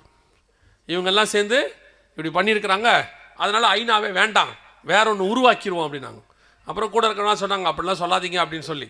அப்புறம் அமெரிக்கா அரசாங்கத்துக்குன்னு ஒரு பவர் இருக்குது, அது உலக வல்லரசு. நீங்களே பார்த்துருப்பீங்க, இப்போ கொஞ்ச நாளாக பார்த்துக்கிட்டு இருப்பீங்க அவங்க பவர் என்னன்னு. அவங்க என்ன பண்ணாங்க, ஒரு பவர் உண்டு.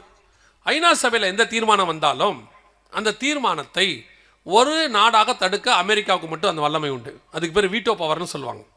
அந்த வீட்டோ பவரை யூஸ் பண்ணால் அமெரிக்கா என்ன சொல்லுதோ அதை ஐநா கேட்கணும். அதை தாண்டி வேறு யாரும் எதுவும் கேட்கணும். இந்த மாதிரி ஒரு 5 நாட்டுக்கு அந்த பவர் உண்டு. அமெரிக்காவுக்கு மட்டும் இல்லை, America, Russia, China, France, England 5 பேருக்கு உண்டு. ஸோ இப்போ என்ன நடந்துச்சுன்னா, இதை வந்து யூஸ்வலாக எப்போ யூஸ் பண்ணுவாங்கன்னா, ஒரு கிரிட்டிக்கலான நேரம், தன்னுடைய நாட்டுக்கு ஒரு ஆபத்து வருது, எல்லா நாடும் ஒரு தீர்மானம் போட்டு தன் நாட்டை நெருக்குதுன்னும் போது இந்த 5 நாட்டுக்காரங்க என்ன பண்ணுவாங்க, அவங்க நாட்டுக்காக இதை யூஸ் பண்ணுவாங்க. அதுக்கு பேர் தான் வீட்டோ பவர். ஆனால் ட்ரம்ப் என்ன பண்ணார், இந்த வீட்டோ பவரை நான் இஸ்ரேலுக்காக யூஸ் பண்ண போகிறேன்னார். கணக்குப்படி பார்த்தீங்கன்னா இஸ்ரேல் உலகத்தில் ஒரு குட்டி நாடு. அந்த மக்கள் தொகையை பார்த்தீங்கன்னா ஒரு 3% தான் இருக்கிறாங்க. அவங்களோட கணக்குப்படி பார்த்தீங்கன்னா உலகத்தில் இருக்கிறதுல அவங்க ஒன்றுமே இல்லாதவங்க மாதிரி தான்.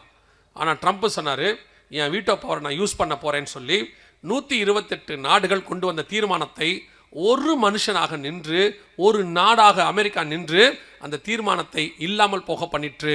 வேதம் சொன்னபடி சகரியா 12:6 2018 தீர்க்க தரிசனம் நிறைவேறியது. எருசலேம் தலைநகராக மாறியது. அல்லேலூயா. 2500 வருஷத்துக்கு முன்பாக சொல்லப்பட்ட தீர்க்க தரிசனம் துல்லியமாக நிறைவேறிச்சு ஆண்டவர் சொன்னபடி.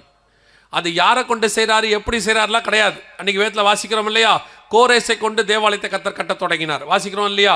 அதே மாதிரி தான் ஆண்டவர் யாரை கொண்டு செய்கிறாருன்னு தெரியாது, ஆனால் அவர் வார்த்தையை கர்த்தர் நிறைவேற்றுவார். எத்தனை பேர் எதிர்த்து நிற்கிறாங்கிறது முக்கியம் இல்லை, நம்ம கூட இருக்கிற தேவன் யாருன்னு உங்களுக்கு தெரியணும். 128 நாடு அகைன்ஸ்டாக இருந்தாலும் அவர் சொன்ன ஒரு வார்த்தை எழுதி வச்சது 2500 வருஷத்துக்கு முன்னாடி எழுதி வச்ச வார்த்தை தான் ஜெயிச்சிச்சு. 128 நாடு ஜெயிக்கல. அந்த தேவன் தான் உங்களுக்கும் எனக்கும் வாக்கு பண்ணுகிறார், வாக்கு தத்தம் பண்ணுகிறார், உங்களுக்கு வார்த்தை கொடுக்கிறார். அது ஊழியத்துக்கோ, ஆவிக்குரிய வாழ்க்கைக்கோ, எதிர்காலத்துக்கோ, எல்லாத்துக்கும் நம்முடைய ஒரே நம்பிக்கை கர்த்தருடைய வாக்கு தத்தம். நான் எப்பவும் சொல்லுவேன், ஊழியத்துக்கு வரும்போது சில தம்பிகள் வந்து சொல்லுவாங்க, எனக்கு நான் ஊழியத்துக்கு வரேன், எனக்காக ஜெபம் பண்ணுங்க, என்ன ஊழியம்பாங்க. நான் சொல்லவே மாட்டேன், உனக்கு என்ன ஊழியங்கிறத நான் தீர்க்க தரிசனம் சொல்லவே மாட்டேன். காரணம் என்னன்னா, உங்களுக்கு கர்த்தர்கிட்ட வார்த்தை வாங்கணும், உங்களுக்கு ஒரு கன்ஃபர்மேஷன் வரணும். ஏன் தெரியுமா, நீங்கள் சாகிற வரைக்கும் அதான் அழைப்பு. அதில் நிறைய மேடு வரும், பள்ளம் வரும், வனாந்திரம் வரும், யோர்தான் வரும், செங்கடல் வரும். அத்தனையிலையும் உங்களை நிற்க வைக்க போகிறது என்ன தெரியுமா, அவர் முதல்ல கொடுத்த அந்த வார்த்தை இருக்குல்ல, அதுதான் உங்களை நிலைநிற்க பண்ணும். அந்த வார்த்தையை வச்சுக்கிட்டு தான் கடைசி வரைக்கும் ஓடுவோம். எலியாவை பற்றி வசனம் சொல்லும், 1 ராஜாக்கள் 19, அவர் போஜனத்தையும் தண்ணியும் கொடுத்தாராம். வசனம் சொல்லும், அந்த போஜனத்தின் பலத்தினாலே இரவும் பகலும் 40 நாள் நடந்து ஓரேப் என்னும் தேவ பர்வதம் மட்டும் வந்தான். அந்த கர்த்தர் கொடுக்குற வார்த்தை, வசனம், அப்பம், அதை சாப்பிட்டுட்டு வருக வரைக்கும் ஓடலாம். ஏன்னா அந்த வசனத்துக்கு அப்படி ஒரு வல்லமை உண்டு.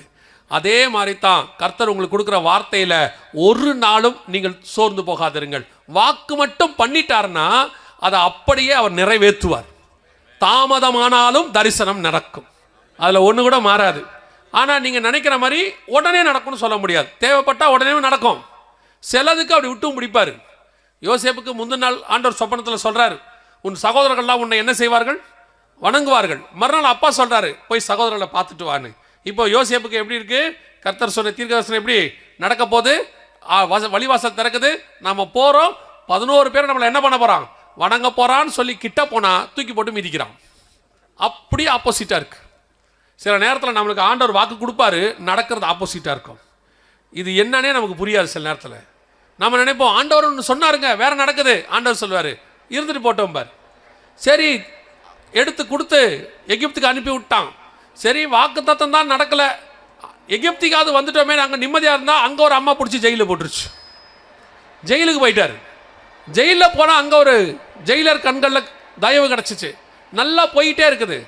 பார்த்தா அங்கே ஒன்றும் விடுதலை ஆகிற மாதிரி தெரியவே இல்லை. ஒரு நாள் வந்தது, பார்வோன் கூப்பிட்டாரு, சொப்பனத்துக்கு வழக்கம் கேட்டார், நல்லா எகிப்துக்கு அதிபராக மாற்றினார். அதுக்கு பிறகு ஒரு நாள் வந்தது, கர்த்தர் சொன்ன தீர்க்க தரிசனம், கர்த்தர் கொடுத்த தரிசனம். ஆண்டவர் ஒரே ஒரு தடவை தான் சொன்னார், உன் சகோதரர்கள் உன்னை வணங்குவார்கள்னு. போய் பாருங்க, 3 தடவை சகோதரர்கள் அவனை வணங்குவார்கள். 3 தடவை வந்து வணங்குவாங்க அவனை. சொன்னது ஒரு தடவை, வணங்கினது 3 தடவை. கர்த்தர் உன்னை 3 மடங்கு ஆசீர்வதிக்க வல்லமை உள்ளவராக இருக்கிறார். ஆனால் அந்த வாக்கு தத்தத்தை கொண்டு போகிற பாதை கொஞ்சம் கடினமாக இருக்கும். சில நேரத்தில் அப்படி நெளிவு சுழிவு அப்படி தான் இருக்கும், ஏற்ற இறக்கம் இருக்கும், கொஞ்சம் கஷ்டப்படும், சொன்னது நடக்காத மாதிரி இருக்கும், ஆப்போசிட்டாக இருக்கும். ஆனால் ஒன்று மட்டும் நிச்சயம், எல்லாம் மாறும். அந்த வாக்குத்தத்தம் மட்டும் மாறவே மாறாது. சூழ்நிலைகளை மாற்றுவார், செயல்களை மாற்றி கடைசியாக சொன்ன வார்த்தையை நீ நினைக்காத இடத்துல வச்சு நினைக்காதபடி கர்த்தர் உயர்த்தி கொடுப்பதற்கு வல்லமை உள்ளவராய் இருக்கிறார். அல்லேலூயா. நீங்கள் விசுவாசித்தால் தேவனுடைய மகிமையை காண்பீர்கள். அதை எப்படி நிறைவேற்றி கொடுப்பாருலாம் கேட்காதீங்க, அவருடைய வழிகள் நமக்கு அறியாதவைகள். ஆனால் நிச்சயம் கர்த்தர் செய்வார். அல்லேலூயா. உங்களுக்கு ஒரு விசுவாச வார்த்தை சொல்றேன். எருசலேம்னு ஒரு பட்டணம் இருக்கு, அதுக்குள்ள ஒரு ஜனங்க இருக்கிறாங்கன்னா அந்த வாக்கு தத்தம் பண்ணி நிறைவேற்றின தேவன் தான் உங்களுக்கு வாக்கு பண்ணி இருக்கிறாரு. அதை கொண்டு வந்தவர் உங்களுக்கு சொன்னதையும் கொண்டு வர வல்லமை உள்ளவராய் இருக்கிறார். இதுதான் விசுவாச வார்த்தை. இதை வச்சுக்கிட்டு காதல வச்சுட்டு ஓடணும்.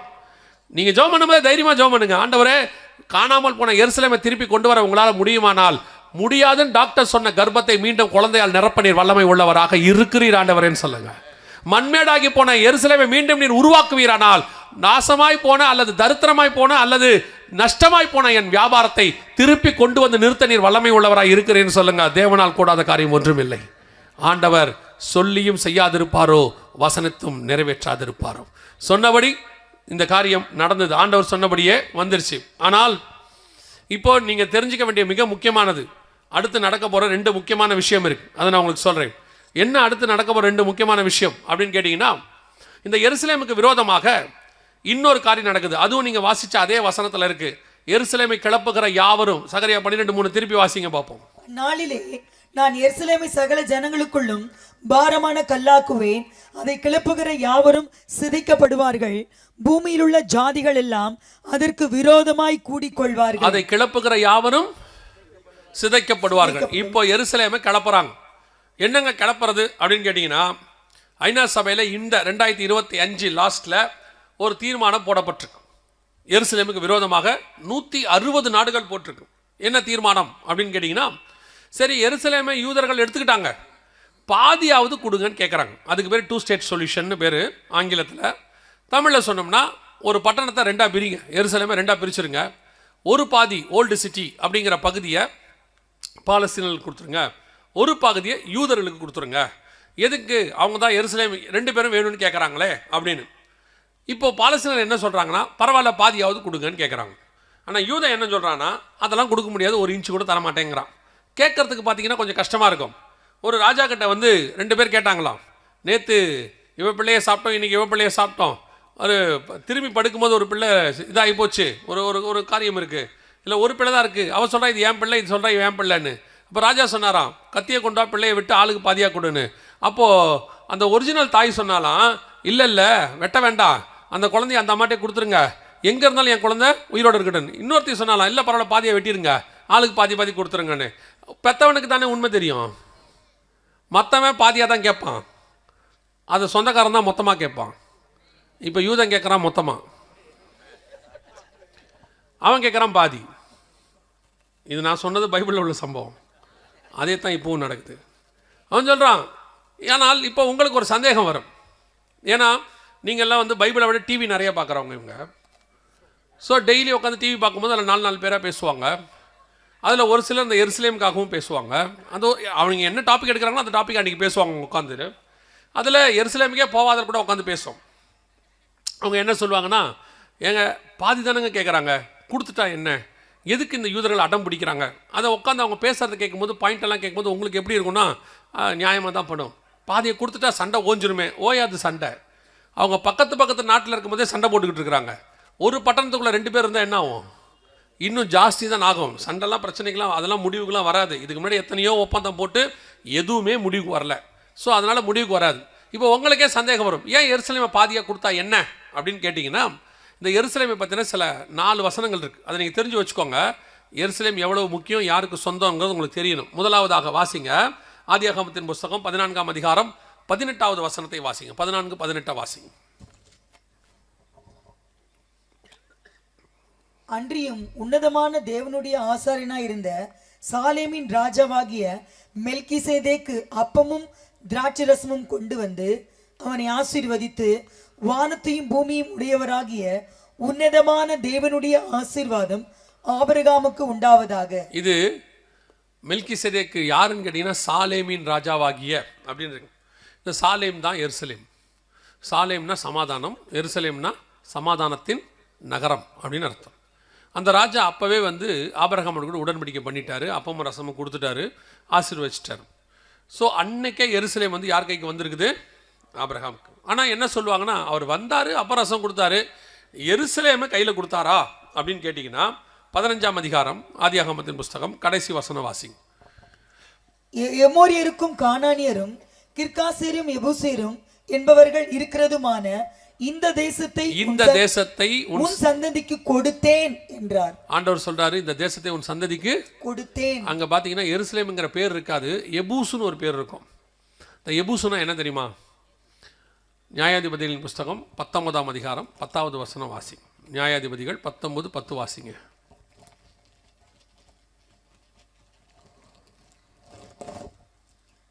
அந்த மனுஷனோ ராத்திரிக்கு இருக்க மனதில்லாமல் 2 கழுதைகள் மேல் சேணம் வைத்து தன் மறுமனையாட்டியை கூட்டிக் கொண்டு எழுந்து புறப்பட்டு எருசலேமாகிய எபூசுக்கு நேராக வந்தான். எபூசு என்பது எதை குறிக்கிறது?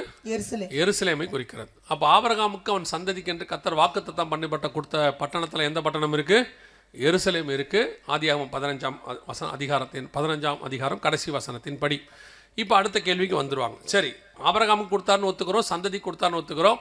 ஆபிரகாமுக்கு 3 சந்ததி இருந்துச்சே, கேத்தூரால் சந்ததி, இஸ்மவேல், ஈசாக்கு. 3 இருக்கும்போது இதில் யாருக்கு கொடுத்தாருன்னு தெரிய வேண்டாமா? ஆபிரகாம் யாருக்கு கொடுத்தாரு அப்படின்னு கேட்டிங்கன்னா வாசிங்க. ஆதியாகமத்தின் புஸ்தகம் 25ஆம் அதிகாரம் 5வது வசனம் வாசிங்க. ஆதியாகமம் 25:5 வாசிங்க. ஆபிரகாம் தனக்கு உண்டான யாவையும் ஈசாக்குக்கு கொடுத்தான். ஆபிரகாமுக்கு இருந்த மறுமணியாட்டிகளின் பிள்ளைகளுக்கோ ஆபிரகாம் நன்கொடைகளை கொடுத்து தான் உயிரோடு இருக்கும் போதே அவர்களை தன் குமாரனாகி ஈசாக்கை விட்டு கிழக்கே போக கீழ் தேசத்துக்கு அனுப்பிவிட்டான். வசனம் தெளிவா இருக்கு. கேத்தூரால் சந்ததியை கிழக்கே கீழ் தேசத்துக்கு அனுப்பிட்டான், இஸ்மவேலை எகிப்துக்கு அனுப்பிட்டான், ஈசாக்குக்கு எல்லாவற்றையும் கொடுத்துட்டான். ஸோ ஆபிரகாம் தனக்கு உண்டான எல்லாவற்றையும் யாருக்கு கொடுத்தார்? ஈசாக்கு கொடுத்தார். ஈசாக்குடைய பையன் தான் யாக்கோபு, அவர் தான் இஸ்ரவேல். இஸ்ரவேலுடைய பையன் தான் யூதா, 4வது, அவன் தான் யூதர்கள். அந்த யூதா வம்சத்தில் வந்த தாவீது தான் எருசலேமினுடைய அந்த இடத்துல 40 வருஷம் அரசாண்டார். 33 வருஷம், எப்ரோன் 7 வருஷம், அப்புறம் சாலமோன் 40 வருஷம், ரெகபியாம், எரேபியாம் எல்லாம் பார்த்தீங்கன்னா எருசலேம் அவங்க கையில் தான் இருந்துச்சு. ஸோ வசனத்தின்படி ஆபிரகாமில் இருந்து இயேசு வருகிற வரைக்கும் எருசலேம் யார் கையில் தான் இருந்துச்சு? இஸ்ரவேல் கையில். இப்போ ஒரு கூட்டம் சொல்லுவாங்க, இதெல்லாம் பைபிள் கணக்கு, இதை விட்டுருங்க, இதெல்லாம் அந்த காலத்தில் உள்ளது, இதை ஏன் பேசுகிறீங்க, உண்மை இல்லை, பொய், இப்படிலாம் நிறைய சொல்லுவாங்க. நீங்கள் இந்த காலத்துக்கு வாங்க, இந்த காலத்தில் என்ன சொல்கிறீங்க அப்படின்னு போவாங்க. நீங்கள் பார்த்த ஒரு வீடியோவில் எருசலேமை பிடிச்சாங்கல்ல 1967, அந்த யுத்தத்தின் அடிப்படை யுத்த சட்டம்னு ஒன்று இருக்குது. 1920 ஜெனீவாவில் போட்டாங்க. அதைத்தான் இந்த நிமிஷம் வரைக்கும் உலக நாடுகள் ஃபாலோ பண்ணுது இப்போ வரைக்கும். அந்த ஜெனீவா ஒப்பந்தத்தின்படி ஒரு நாட்டை சண்டை போட்டு யார் பிடிக்கிறாங்களோ அவங்க எவ்வளோ தூரம் அந்த சண்டை நிற்கிற வரைக்கும் முன்னேறுறாங்களோ அந்த அந்த இடம் அவங்களுக்கு சொந்தம். இதுதான் அதனுடைய ஜெனீவா ஒப்பந்தம் சொல்லுது. அதன் அடிப்படையில் பார்த்தீங்கன்னாலும் 1967 முழு எருசலேமையும் இஸ்ரவேலர்கள் பிடித்து விட்டார்கள். எந்த படி எடுத்தாலும் இஸ்ரவேல் யாருக்கு சொந்தம்? சார், எருசலேம் யாருக்கு சொந்தம்? இஸ்ரவேலுக்கு சொந்தம். நீங்கள் ஆவிக்குரியபடி எடுத்துக்கிட்டாலும், வசனத்தின்படி எடுத்தாலும், சரித்திரப்படி எடுத்தாலும், இன்னைக்கு உள்ள சட்டப்படி எடுத்தாலும் எருசலேம் இஸ்ரவேலுக்கு சொந்தம். அல்லேலூயா. இப்போ இந்த நாட்டை பிரித்து கொடுக்கலான்றான்ல, எவனாவது கிரீன்லாண்டை கொடுத்தானா? தன் நாட்டை கொஞ்சம் கிரீன்லாண்டை கொடுக்குறானா? ஆண்டவர் சொல்கிறார்ல, எருசலேமை கிளப்புகிற யாவர் மேலும் சிதைக்கப்படுவார்கள். இவங்க எல்லாம் எருசலேமுக்கு விரோதமாக ஓட்டு போட்டவன், பிரான்ஸ் எல்லாம். இப்போ அவன் நாட்டை கையை வச்சோன்னு சண்டை வருது அவனுக்கு. ஏன் கொடுத்துருங்களேன் கிரீன்லாண்டை ட்ரம்ப்புக்கிட்ட? அது தப்பு. அது தப்புனா அப்போ எருசலேமுக்கு கொடுக்கறது மட்டும் எப்படி ரைட் ஆகும் அப்படின்னு நான் கேட்கல, அவங்க கேட்பாங்க. நம்ம கேட்டால் பிரச்சனை வந்துடும். அப்போ கவனிச்சுக்கொள்ளுங்க, வசனத்தின்படி எப்படி பார்த்தாலும் எருசலேம் யூதர்களுக்கு தான் சொந்தம், எல்லா வகையிலும் சொந்தம். சரி, ஆண்டவர் சொன்னபடி இப்போ நமக்கு என்னென்னா, ஆண்டவர் சொன்னபடி எருசலேம் மீண்டும் அதே ஸ்தானம் தலைநகராக மாறி வந்து உட்காந்துருச்சு. 3000 வருஷத்தினுடைய தீர்க்க தரிசனம் நிறைவேறி விட்டது. 2500 வருஷம். அல்லேலூயா. கடைசியாக ஒரு காரியம் இருக்குது, அதை நம்ம பார்த்துட்டு முடிக்க போகிறோம். எருசலேம் வந்துருச்சு. இதில் உங்களுக்கும் எனக்கும் என்ன பிரயோஜனம்? நம்ம என்ன இதில் பார்க்க போகிறோம்? அவங்களுக்கு வரதில் நீங்கள் ஏன் சப்போர்ட் அவங்களுக்கு எருசலேம் வரதில் நமக்கு ஒரு பிரயோஜனம் இல்லை. ஆனால் நமக்கு ஆண்டவர் ஒன்று சொல்லியிருக்கிறாரு, எருசலேமின் சமாதானத்திற்கு வேண்டிக் கொள்ளுங்கள்னு சொல்லியிருக்கிறார். ஸோ வேண்டிக் கொள்ள வேண்டியது நம்முடைய பொறுப்பு, அதை நாம் செய்கிறோம். அது ஒரு பக்கம் இருக்கட்டும். அதையும் தாண்டி இப்போ நம்ம மிக முக்கியமான ஒரு தீர்க்க தரிசன காலத்தில் இருக்கிறோம். துல்லியமான எருசலேம் சம்பந்தப்பட்ட தீர்க்க தரிசனம் நமக்குரியது, அதில் நாம் நிற்கிறோம். ஸோ நீங்கள் நானும் அதை தெரிந்து கொள்ள வேண்டியது அவசியமாக இருக்கிறது. இப்போ கடைசியாக ஆண்டவர் எருசலேமில் ஒரு இஸ்ரவேலில் ஒரு யுத்தம் வரும் என்று சொன்னார். அந்த யுத்தத்திற்கு தான் நமக்கு ரொம்ப ரொம்ப இம்பார்ட்டண்ட். வாசிங்க, இப்போ 2-3 வசனங்கள் வாசிக்கணும். எசேக்கியேல் புஸ்தகம் 38ஆம் அதிகாரம் 8வது வசனத்தை வாசிங்க. எசேக்கியேல் 38:8 வாசிங்க. அநேக நாட்களுக்கு பிற்பாடு நீ விசாரிக்கப்படுவாய், பட்டயத்துக்கு நீங்களாகி பற்பல ஜனங்களில் இருந்து சேர்த்து கொள்ளப்பட்டு வந்தவர்களின் தேசத்தில் கடைசி வருஷங்களிலே வருவாய். இந்த யுத்தம் எப்போ வரணும்? கடைசி வருஷத்துல வரணும். வாசிங்க. நெடுநாள் பாழாய் கிடந்து பிற்பாடு ஜாதிகளிலிருந்து கொண்டு வரப்பட்டவர்கள் எல்லாரும் சுகத்தோட குடியிருக்கும் இஸ்ரவேலின் மலைகளுக்கு விரோதமாய் வருவாய். எதுக்கு விரோதமாய் வருவாய்? இஸ்ரவேலின் மலைகளுக்கு. 39ஆம் அதிகாரம் 2ஆம் வசனம். அதே எசேக்கியேல் 39:2 வாசிங்க. நான் உன்னை திருப்பி உன்னை 6 துறடுகளால் இழுத்து உன்னை வடபுறங்களிலிருந்து எழும்பவும் இஸ்ரவேல் மலைகளில் வரவும் பண்ணி. வசனம் ரொம்ப தெளிவா இருக்கு. ஒரு தடவைக்கு 2 தடவை இருக்கு. இஸ்ரவேலுடைய மலைக்கு விரோதமா என்ன வரும்? ஒரு யுத்தம் ஒன்று வரும். இதுதான் நமக்கான மிக முக்கியமான அடையாளம். எருசலேமில் இந்த யுத்தம் இப்பொழுது ஆரம்பிச்சிருக்கு. இங்கே பாருங்க, இந்த யுத்தம் இந்த மலைக்காக ஆரம்பிச்சது. எப்போ ஆரம்பிச்சதுன்னு கேட்டிங்கன்னா 2023 அக்டோபர் மாதம் 7ஆம் தேதி இந்த யுத்தம் ஆரம்பிச்சிச்சு. எதுக்காக ஆரம்பிச்சாங்கன்னா, இந்த மலை எங்களுக்கு வேணும்னு அப்படின்னு சொல்லி தான் ஹமாஸ்காரங்க இந்த யுத்தத்துக்காக அவங்க ஆரம்பித்து இந்த யுத்தம் இன்னைய வரைக்கும் போயிட்டு இருக்குது. அதுக்கு பேர் அலக்ஸா ஃப்ளட் அப்படின்னு சொல்லுவாங்க. இதான் அந்த யுத்தம். இந்த யுத்தம் ஆரம்பிச்சது ஆப்ரேஷன் அலக்ஸா ஃப்ளட்னு பேர். அந்த மலையில் இருக்கிற அந்த வழிபாட்டு தளத்துக்கு பேர் தான் அலக்ஸான்னு பேர். அந்த மலை எங்களுக்கு வேணும் அப்படின்னு ஆரம்பிச்சது. இந்த யுத்தமானது அப்படியே எக்ஸ்பேண்ட் ஆகிட்டே போகுது, அப்படியே எக்ஸ்பேண்ட் ஆகுது. இந்த யுத்தத்தை பற்றினதான எக்ஸ்பேண்ட் ஆகுங்கிறதும் அதே சகரியா 12:6 இருக்குது. 12:6 வாசிங்க பார்ப்போம். அந்நாளிலே யூதாவின் தலைவரையும் விறகுகளுக்குள்ளே எரிகிற அக்கினி அடுப்புக்கும் வைக்கோல் கட்டுகளுக்குள்ளே என்ன கவனிங்க. யார் வாசிக்கிறாள்? யுத்தம் முடிய போதா? வேகமா போறிய? பொறுமையா வாசிங்க. அந்நாளிலே யூதாவின் தலைவரை. அந்நாளில் யூதாவின் தலைவர் அப்படின்னா அந்நாளில் இருக்கிற யூதாவின் தலைவர் யார் அப்படின்னு பார்த்தீங்கன்னா, எருசலேம் திரும்பவும் தன் ஸ்தானமாகிய எருசலேமிலே குடியேற்றப்படும் அந்நாளில் உள்ள யூதாவின் தலைவர். அந்த வசனம் அதுக்கு தான் அவங்கள இவ்வளோ நிறுத்தி வாசிக்க சொல்கிறேன். அவங்களுக்கு அது வசனமாக வாசிக்கிறாங்க. நமக்கு அதில் உள்ள விஷயம் ரொம்ப முக்கியம். திருப்பி வாசிங்க அதை. அந்நாளிலே யூதாவின் தலைவர். அந்நாளில் உள்ள யூதாவின் தலைவர் யாருன்னு கேட்டிங்கன்னா, இப்போ இருக்கிற பென்யமின் நெத்தன்யாகு. அவர் தான் எருசலேம் தலைநகராகும் போது இருக்கிறவர். ஸோ இவரை பற்றின தீர்க்கதரிசனம் அது. எசேக்கியேல் 37, 24, 25லையும் ஓசியா 3:5லையும் தாவீதை தேடி வருவார்கள் இருக்குல்ல, அதோடைய கோஇன்சிடன்ஸ் யாருன்னா டேவிட் பென் குரியன். இப்போ நீங்கள் கவனிச்சிங்கன்னா, அந்நாளில் இருக்கிற யூதாவின் தலைவர் அப்படின்னா இன்னைக்கு யூதாவின் தலைவர் யாருன்னா பென்யமின் நெத்தன்யாகு. அந்நாளில் யூதாவின் தலைவரை பென்யமின் நெத்தன்யாகுவை வாசிங்க. விறகுகளுக்குள்ளே எரிகிற அக்கினி அடுப்புக்கும் வைக்கோல் கட்டுகளுக்குள்ளே எரிகிற தீவட்டிக்கும் ஒப்பாக்குவேன். அவர்கள் வலதுபுறமும் இடதுபுறமுமாக புறப்பட்டு. வலதுபுறமும் இடதுபுறமாக புறப்பட்டு. இப்போ நீங்கள் நல்லா கவனிச்சிங்கன்னா, இஸ்ரவேலேருந்து வலது பக்கம் எகிப்து வரைக்கும் கிட்டத்தட்ட காசா பகுதி, மேற்கு கரை எல்லாம் போகிறாங்க. இந்த பக்கம் வலதுபுறம். இது எங்கன்னு பார்த்தீங்கன்னு சொன்னால் ஈரான் வரைக்கும் இடது வலது 2 பக்கம் போயிட்டாங்க. அப்புறம் சுற்றிலும் இருக்கிற எல்லா ஜனங்களும் இப்போ பார்த்தீங்கன்னா லெபனான், சிரியா, ஏமன் பகுதி, கத்தார் வரைக்கும் போய் அடிச்சுட்டு வந்தாங்க. ஆனால் எருசலேமை இஸ்ரவேலை இன்னும் ஒன்றுமே யாரும் செய்யலை. ஈரான் மட்டும்தான் திருப்பி அடிச்சு, லெபனான் அடிச்சிச்சு. ஆனால் எல்லாரையும் திருப்பி அவங்க அடிச்சுக்கிட்டே இருக்காங்க. நிறைய பேருக்கு இன்னைக்கு வரைக்கும் ஒரு சந்தேகம், இந்த ஒரு குட்டி நாடு உட்காந்துக்கிட்டு இவ்வளோ பேரை என்ன செய்யுது?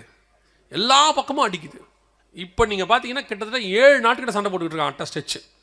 இந்த பக்கம் ஈகிப்தோட மேற்கரை பகுதியில் போயிட்டுருக்கு, காசா பகுதியில் போயிட்டுருக்கு, லெபனானில் போகுது, இந்த சிரியாவில் போயிட்டுருக்கு, ஏமன்கிட்ட போகுது, ஈரானில் போகுது, எல்லா பக்கமும் போகுது.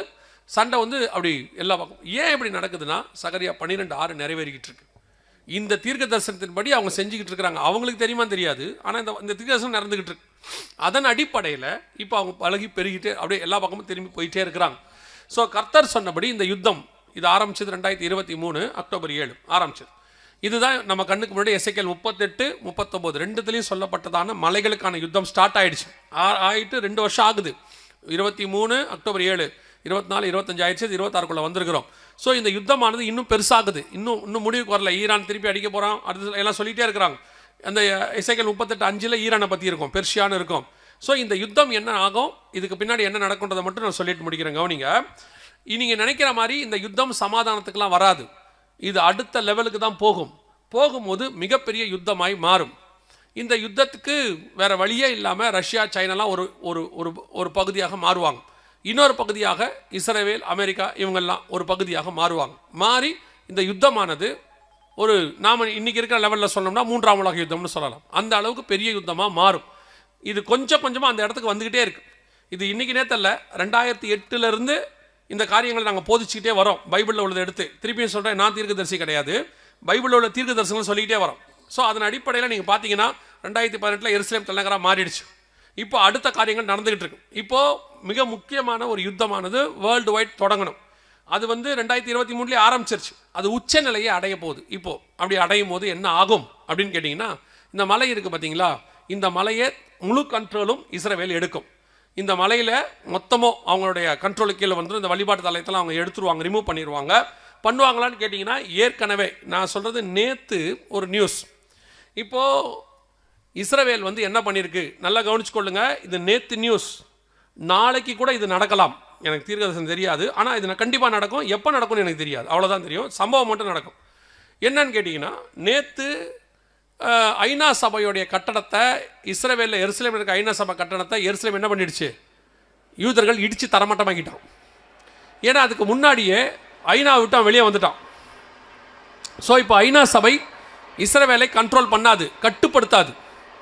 அதனால் இப்போ இஸ்ரவேல் என்ன பண்ணுச்சு, ஐநாவுடைய தலைமையகம் ஒன்று இஸ்ரவேலில் இருக்கக்கூடியது, அதை தரமட்டமாக்கிடுச்சு, இடிச்சு. அதுக்கு அவன் என்ன சொன்னான்னா, அவங்க அதுக்கு கீழே நிறைய தீவிரவாதிகளுக்கெல்லாம் ஹெல்ப் பண்ணுறாங்க, நாங்கள் ஒத்துக்க மாட்டோம் அப்படின்னு சொல்லிட்டு இடிச்சிட்டான். ஐநா சபையை கை வச்சிருக்கிறாங்க எருசலேம். இப்போ இஸ்ரவேல்காரங்க கை வச்சிருக்கிறாங்க. இப்போ அவங்க ஐநாக்குள்ளேயும் இல்லை. அதனால் என்ன பண்ணுவாங்கன்னு கேட்டால், மற்ற நாடுகள்லாம் இஸ்ரவேல் மேலே கை வச்சா ஐநா கேட்காது. ஏன்னா நீ என்கிட்ட மெம்பரே கிடையாது, உன்னை அடித்தா நான் கேட்க மாட்டேன், கை விரிச்சிருவாங்க. இது ஒரு வகையில் இருக்குது. இன்னொன்று, நான் ஹெட்லைன்ஸை உங்களுக்கு சொல்கிறேன். ஐநா சபையோட கட்டடத்தை தரமட்டமாக்கி விட்டார்கள். அடுத்து என்ன அல்லக்ஸா மாஸ்கா அப்படின்னு கொஸ்டின் மார்க் போட்டு வச்சுருக்கான். யார்? பிபிசியில் போட்டு வச்சுருக்கான். பிபிசியில் நியூஸில் என்ன சொல்கிறான்னா, இதை இடிச்சிருக்காங்க, அடுத்து அதில் கை வைப்பாங்களோ அப்படின்னு கொஸ்டின் மார்க். இதை கிட்டத்தட்ட 3 வருஷமாக சொல்லிக்கிட்டு இருக்கிறோம், இதை அவங்க கை வைப்பாங்கன்னு சொல்லி. அவங்களுடைய கடைசி முடிவே இதை கை வைக்கிறது தான். இதை கை வச்சுட்டு இந்த இடத்த மொத்தத்தையும் அவங்க எடுப்பாங்களா அப்படின்னு கேட்டிங்கன்னா, லூக்கா எழுதின சுவிசேஷம் 21ஆம் அதிகாரம் 24வது வசனம் வாசி. லூக்கா 21:24 வாசி. பட்டய கருக்கினாலே விழுவார்கள், சகல புறஜாதிகளுக்குள்ளும் சிறைப்பட்டு போவார்கள், புறஜாதியாரின் காலம் நிறைவேறும் வரைக்கும் எருசலேம் புறஜாதியாரால் மிதிக்கப்படும். அவரோட அர்த்தம் என்னன்னா, இந்த எருசலேமை மொத்தத்தையும் ஹோலி சைட், பரிசுத்த நகரமாக மாற்றணும். அந்த அவனுக்கு, நமக்கு இல்லை, நமக்கு பரிசுத்த நகரம் மேலே இருக்குது, இது பரிசுத்த நகரமாக மாற்றணும். அதனால் அவன் என்ன பண்ணுவான்னா, அந்த வழிபாட்டு தலங்கள் அவன் இந்த இடத்துல தான் முதல் தேவாலயம் இருந்துச்சு. இந்த முதல் தேவாலயம் இருந்தது, அங்கே தான் இருந்துச்சு, சாலமன் கட்டினது. அதை நேபுகாத்நேச்சார் இடிச்சிட்டார். 2வது செருபாபேல் கட்டினார், அதை தீத்துராயன் இடிச்சிட்டான். இப்போது இந்த வழிபாட்டு தலம் இருக்குது. ஸோ இதை எடுத்துட்டா 3வது தேவாலயம் கட்டணும் அப்படிங்கிறது அவங்க பிளான். 3வது தேவாலயம் வருமா அப்படின்னு கேட்டிங்கன்னா, மத்திய 24:15, தானியல் புஸ்தகம் 9:27, இது 2 அடிப்படையில் 3வது தேவாலயம் கண்டிப்பாக வரும். ஸோ 3வது தேவாலயம் வரதுக்கு முன்னாடி இந்த இடம் அவங்களுக்கு வேணும். இந்த இடம் இருந்தால் தான் 3வது தேவாலயம் கட்டுவாங்க. ஸோ இப்போ அவங்க ஐநா விட்டு வெளியே வந்ததுக்கு ரீசனே ஐநா கட்டடத்தை இடிக்கிறதுக்காகலாம் இல்லை, இந்த இடத்த எடுக்கிறதுக்காக. இந்த இடத்த கை வைக்கிறத நீங்கள் பார்த்தீங்கன்னா, விசுவாசிகள் கவனிங்க, இந்த இடத்த யூதன் கை வைக்கிறத நீங்கள் பார்த்துட்டிங்கன்னா, புறஜாதியார் காலம் முடிவுக்கு வருகிறது என்று அர்த்தம். புறஜாதியார் காலம், புறஜாதியார்னா வேறு யாரும் இல்லை, நம்ம தான், முடிவுக்கு வருகிறது என்று அர்த்தம். இந்த முடிவுக்கு வந்த உடனே என்ன நடக்கும்னா, அதே லூக்கா 21:28 வாசிங்க. லூக்கா 21:28. இவைகள் சம்பவிக்க தொடங்கும் போது தொடங்கியாச்சு, உங்கள் மீட்பு சமீபமாய் இருப்பதால், இவைகள் சம்பவிக்க, இது தொடங்கி அக்டோபர் 7, 2023 தொடங்கியாச்சு. இவைகள் சம்பவிக்க தொடங்கும் பொழுது உங்கள் மீட்பு சமீபமாய் இருப்பதால், உங்கள் மீட்பு சமீபமாக இருப்பதால் நீங்கள் நிமிர்ந்து பார்த்து உங்கள் தலைகளை உயர்த்துங்கள் என்றார். இதுதான் அந்த மீட்கப்படுகிற காலம் உங்களுக்கும் எனக்கும். இப்போ இயேசு சொன்ன இந்த மீட்பின் காலத்துக்கு முன்னாடி சம்பவிக்க வேண்டிய எல்லாமே சம்பவிச்சிருச்சு. ஆரம்பிக்கல, முடிய போற இடத்துல இருக்கு. இதான் லாஸ்ட் அடையாளம். இந்த இடத்தில் அவர்கள் தேவாலயம் கட்டுவதற்கு இடம் அவர்கள் கைக்கு போகுமானால், அவங்க இதுவரைக்கும் 500 மாஸ்க் இடிச்சிருக்கானுங்க யூதன், சுற்றி சுற்றி எல்லா பக்கமும். இதான் லாஸ்ட் அவன் கை வைப்பான். அதை நீங்கள் பார்த்துட்டீங்கன்னா உலகத்துக்கே மோசமான காலம்னு அர்த்தம். அதுக்கப்புறம் யுத்தம், மிக கொடுமையான யுத்தம் எல்லாம் நடக்கும். அதுக்கு நடுவில் தான் கர்த்தருடைய வருகையும் சம்பவிக்கும். உங்களுக்கும் எனக்குமான கடைசி அடையாளம் எது? நான் எப்பவும் சொல்கிறேன், நீங்களும் நானும் கடைசி காலத்துக்குரிய மக்கள். நோவா பேழை கட்டும்போது பிரசங்கத்தை ஆரம்பிச்சிருப்பார். ஏன் நோவா இப்படி பேழை கட்ட ஆரம்பிக்கிற அப்படின்னு சொல்லும் போது ஒரு பிரசங்கத்தில் அவர் சொல்லியிருப்பார், இயேசுக்கு ஜலப்பிரளயம் வரப்போது, உலகம் அழிய போது அப்படின்னு ஆண்டவர் சொன்னார். பைத்தியக்கார மாதிரி நினச்சிருப்பான். 100 வருஷம் நோவா பேழை கட்டுறாரு, கட்டிக்கிட்டே இருக்கிறாரு. ஒவ்வொரு வாட்டியும் ஒவ்வொரு நாளும் 100 வருஷம் பிரசங்கம் பண்ணியிருப்பாரா அப்படின்னு சொல்லி கேட்டிங்கன்னா, பேதுருவின் புஸ்தகம் சொல்லுது, 1 பேதுருவின் புஸ்தகம் 2 பேதுருவின் புஸ்தகம் 2ஆம் அதிகாரம் 5வது வசனம் சொல்லுது, பூர்வ உலகத்தையும் தப்ப விடாமல் நீதியை பிரசங்கித்தவனாகிய நோவா. பூர்வ உலகத்தையும், அப்போ அவர் பிரசங்கம் பண்ணியிருக்கிறார், டெய்லி பிரசங்கம் பண்ணியிருப்பார். 100 வருஷம் பிரசங்கம். 100 வருஷம் முதல்ல ஆரம்பிக்கும் போது பைத்தியக்காரன் நினைச்சிருப்பான். 100வது வருஷத்துலேயும் அவரை பைத்தியக்காரன் தான் நினைப்பான். ஆனால் ஒரு பக்கம் பேழை மேலே வந்துக்கிட்டே இருக்கு, கட்டி பேழையை ரெடி பண்ணிக்கிட்டே இருக்கிறாரு, இங்கே பிரசங்கம் பண்ணுறாரு. ஆனால் அவனை பொறுத்த வரைக்கும் இவர் பிரசங்கம் ஒரே பிரசங்கம் தான், பைத்தியக்கார பிரசங்கம். சும்மா அழிவு வருதுன்னு சொல்லிகிட்டே இருக்கிறான், பைத்தியக்காரன் அப்படின்னு சொல்லியிருப்பாங்க. 100வது வருஷம் பேழையும் கட்டி முடிச்சாச்சு, இப்போவும் சொல்லியிருப்பாரு, பேழையை கட்டி முடிச்சிட்டேன் வாங்க, பைத்தியக்காரன் 100 வருஷமாக வரல, இப்போ வரப்போதா? அதுக்கப்புறம் ஜோடாக மிருகங்கள் உள்ளே வருது. இப்போவும் ஒரு குரூப் சொல்லுது, அவன் பைத்தியக்காரங்க, சும்மா மிருகத்தெல்லாம் உள்ளே வர வச்சுக்கிட்டு இருக்கான், அதெல்லாம் ஒன்றும் நடக்காதுங்க. உலகத்தில் எவ்வளோ மிருகம் இருக்குது, ஒரு ஜோடு தான் உள்ளே வந்திருக்கு, இது மட்டும்தான் காப்பாற்றப்படுமா, மற்றதெல்லாம் அழிஞ்சிடுமா? இன்றைக்கி அதான் கேட்பான், வருகை வரப்போது கிறிஸ்தவர்கள் மட்டும்தான் போவாங்களா, மற்றவங்களாம் அழிஞ்சிருவாங்களா? கிறிஸ்தவனே கேட்பான், ஏன் இவங்க மட்டும்தான் போவாங்களா, மற்ற கிறிஸ்தவங்களாம் போக மாட்டாங்களா? இப்படி கேள்வி கேட்டே இருப்பான். அவனுக்கு என்ன அடையாளம் வந்தாலும் புரியாது. ஏன்னா அவன் அந்த வருகைக்கு உரியவன் அல்ல. அவனுடைய இருதயம் அதற்கு திறக்கப்படுகிற இருதயம் அல்ல. கர்த்தர் எவன் இருதயத்தை திறக்கிறாரோ அவனுக்கு தான் போகும் அது. இன்னைக்கு கர்த்தர் உங்களுக்கு அந்த கடைசி எச்சரிப்பை கொடுக்கிறார். நம் கண்களுக்கு முன்பாக பேழை கட்டி முடிக்கப்பட்டு மிருகங்கள் உள்ளே வருகிறது அடையாளமானால், நோவா காலத்தில் எப்படி நடந்ததோ அப்படியே மனுஷகுமாரன் வரும் காலத்திலும் நடக்கும். நம் கண்களுக்கு முன்பாக ஒரு தேசம் உருவாயிடுச்சு, நம் கண்களுக்கு முன்பாக ஒரு தலைநகரம் வந்துடுச்சு, நம் கண்களுக்கு முன்பாக இப்ப துல்லியமாக ஆண்டவர் சொன்ன அத்தனை தீர்க்க தரிசனம் நடக்குது. ஏறக்குறைய ஆண்டவர் சொல்லி ஜெனிவா பால்ஃபர் டிக்ளரேஷன் போடப்பட்டு நம்ம 110வது வருஷத்தில் இருக்கிறோம். யூதனுக்கு கணக்கின் படி வெரி லாஸ்ட். நோவா சொன்னது 100 வருஷம் தான். அவங்க ஒரு வல்லுநர்கள் சொல்றாங்க 120 வருஷம் சுவிசேஷம் சொன்னாருன்னு. ஒரு கூட்டம் கீழ்ப்படியாமல் போன கூட்டம். வேதம் சொல்லுது, தேவன் நீடிய பொறுமையோடு காத்திருந்த போது அவைகள் கீழ்ப்படியாமல் போனவைகள். ஆனால் ஒரு கூட்டம் பேழைக்குள் பிரவேசித்தது. அந்த கடைசி நிமிஷத்துக்கு தான் நீங்கள் நான் வந்திருக்கிறோம். போன வருஷத்தில் நான் வந்ததுக்கும் இந்த வருஷத்துக்குள்ளேயும் அநேக தீர்க்க தரிசனம் உலகத்தில் நிறைவேறி இருக்குது. இப்போ நம்ம கண்ணுக்கு முன்னாடி நடந்துருச்சு எல்லாம். ஸோ இனி அடுத்து வருகிற காலகட்டம் எல்லாம் தீர்க்க தரிசனங்கள் நிறைவேறி கர்த்தர் வந்து சபையை கூட்டிகிட்டு போகிற காலகட்டம். இவ்வளோ அடையாளங்கள் நடந்திருக்குது. இந்த மாதிரி அடையாளங்கள் வேற எங்கேயும் எதுலையுமே இருக்காது, வேற யாரும் கொடுக்கவும் முடியாது. ஆண்டவர் மட்டும் தந்திருக்கிறார் நமக்கு. அதை நிறைவேறத பார்க்கும்படி கிருபை தந்திருக்கிறார். அதை நமக்கு வெளியரங்கமாக காட்டி கொடுத்துருக்கிறாரு. இனி நாம் என்ன செய்ய போகிறோம், அதான் வேலை. இந்த எருசலேமை திருப்பி மாத்துறதோ, இந்த சண்டையை நிறுத்துறதோ, எதுவும் நமக்கு எதுவுமே இல்லை, நடக்கவும் நடக்காது, இது வாய்ப்பும் இல்லை. அவங்க என்ன வேணா செஞ்சுக்கிட்டோம். இதெல்லாம் நமக்கான அடையாளம். உலகத்தின் முடிவுக்கும் வருகைக்கும் அடையாளம் என்ன, அது நடந்துகிட்டு. இப்போ நாம செய்ய வேண்டியது ஒன்னே ஒன்று தான், இந்த வருகைக்கு ஆயத்தப்பட வேண்டியது மட்டும்தான். பாக்கி வேற அடையாளம் நமக்கு இல்லை. நம்ம ஆயத்தப்படுவோமா, அதான் கேள்வி. இயேசு வருகிற காலம் சமீபம் ஆயிற்று. இன்னும் நீ பெயர் கிறிஸ்தவனாக அல்லது இயேசு கிறிஸ்துவை ஒரு ஆசீர்வாதத்துக்காக தேடுகிறவனாக, இம்மைக்காக மட்டும் அவரை தேடுகிறவனாக இருந்தால் நாம் எப்படி இருப்போம்? பரிதவிக்கப்பட்டவர்களாக இருப்போம். கடைசி காலத்தில் ஒரு கூட்டம் இயேசுவை வெறும் ஆசீர்வாதத்துக்காக தேடுது. ஒரு கூட்டம் கமர்ஷியல், வெறும் வியாபாரம், இயேசு வச்சு பணம் சம்பாதிக்கிற கூட்டம். இன்னொரு கூட்டம் இயேசுவை என்டர்டைன் பண்ற கூட்டம், ஜாலியா சினிமாக்கார மாதிரி என்டர்டைன் பண்றது. இன்னொரு கூட்டம் இயேசுவை வச்சுட்டு அரசியல் தலைவர், செக்ரட்டரி, பொருளாளர், நீ என்ன வேணாலும் பண்ணிக்கோ, தேவனுக்கு முன்பாக நிற்க முடியுமான்றதை மட்டும் பார்க்கணும்.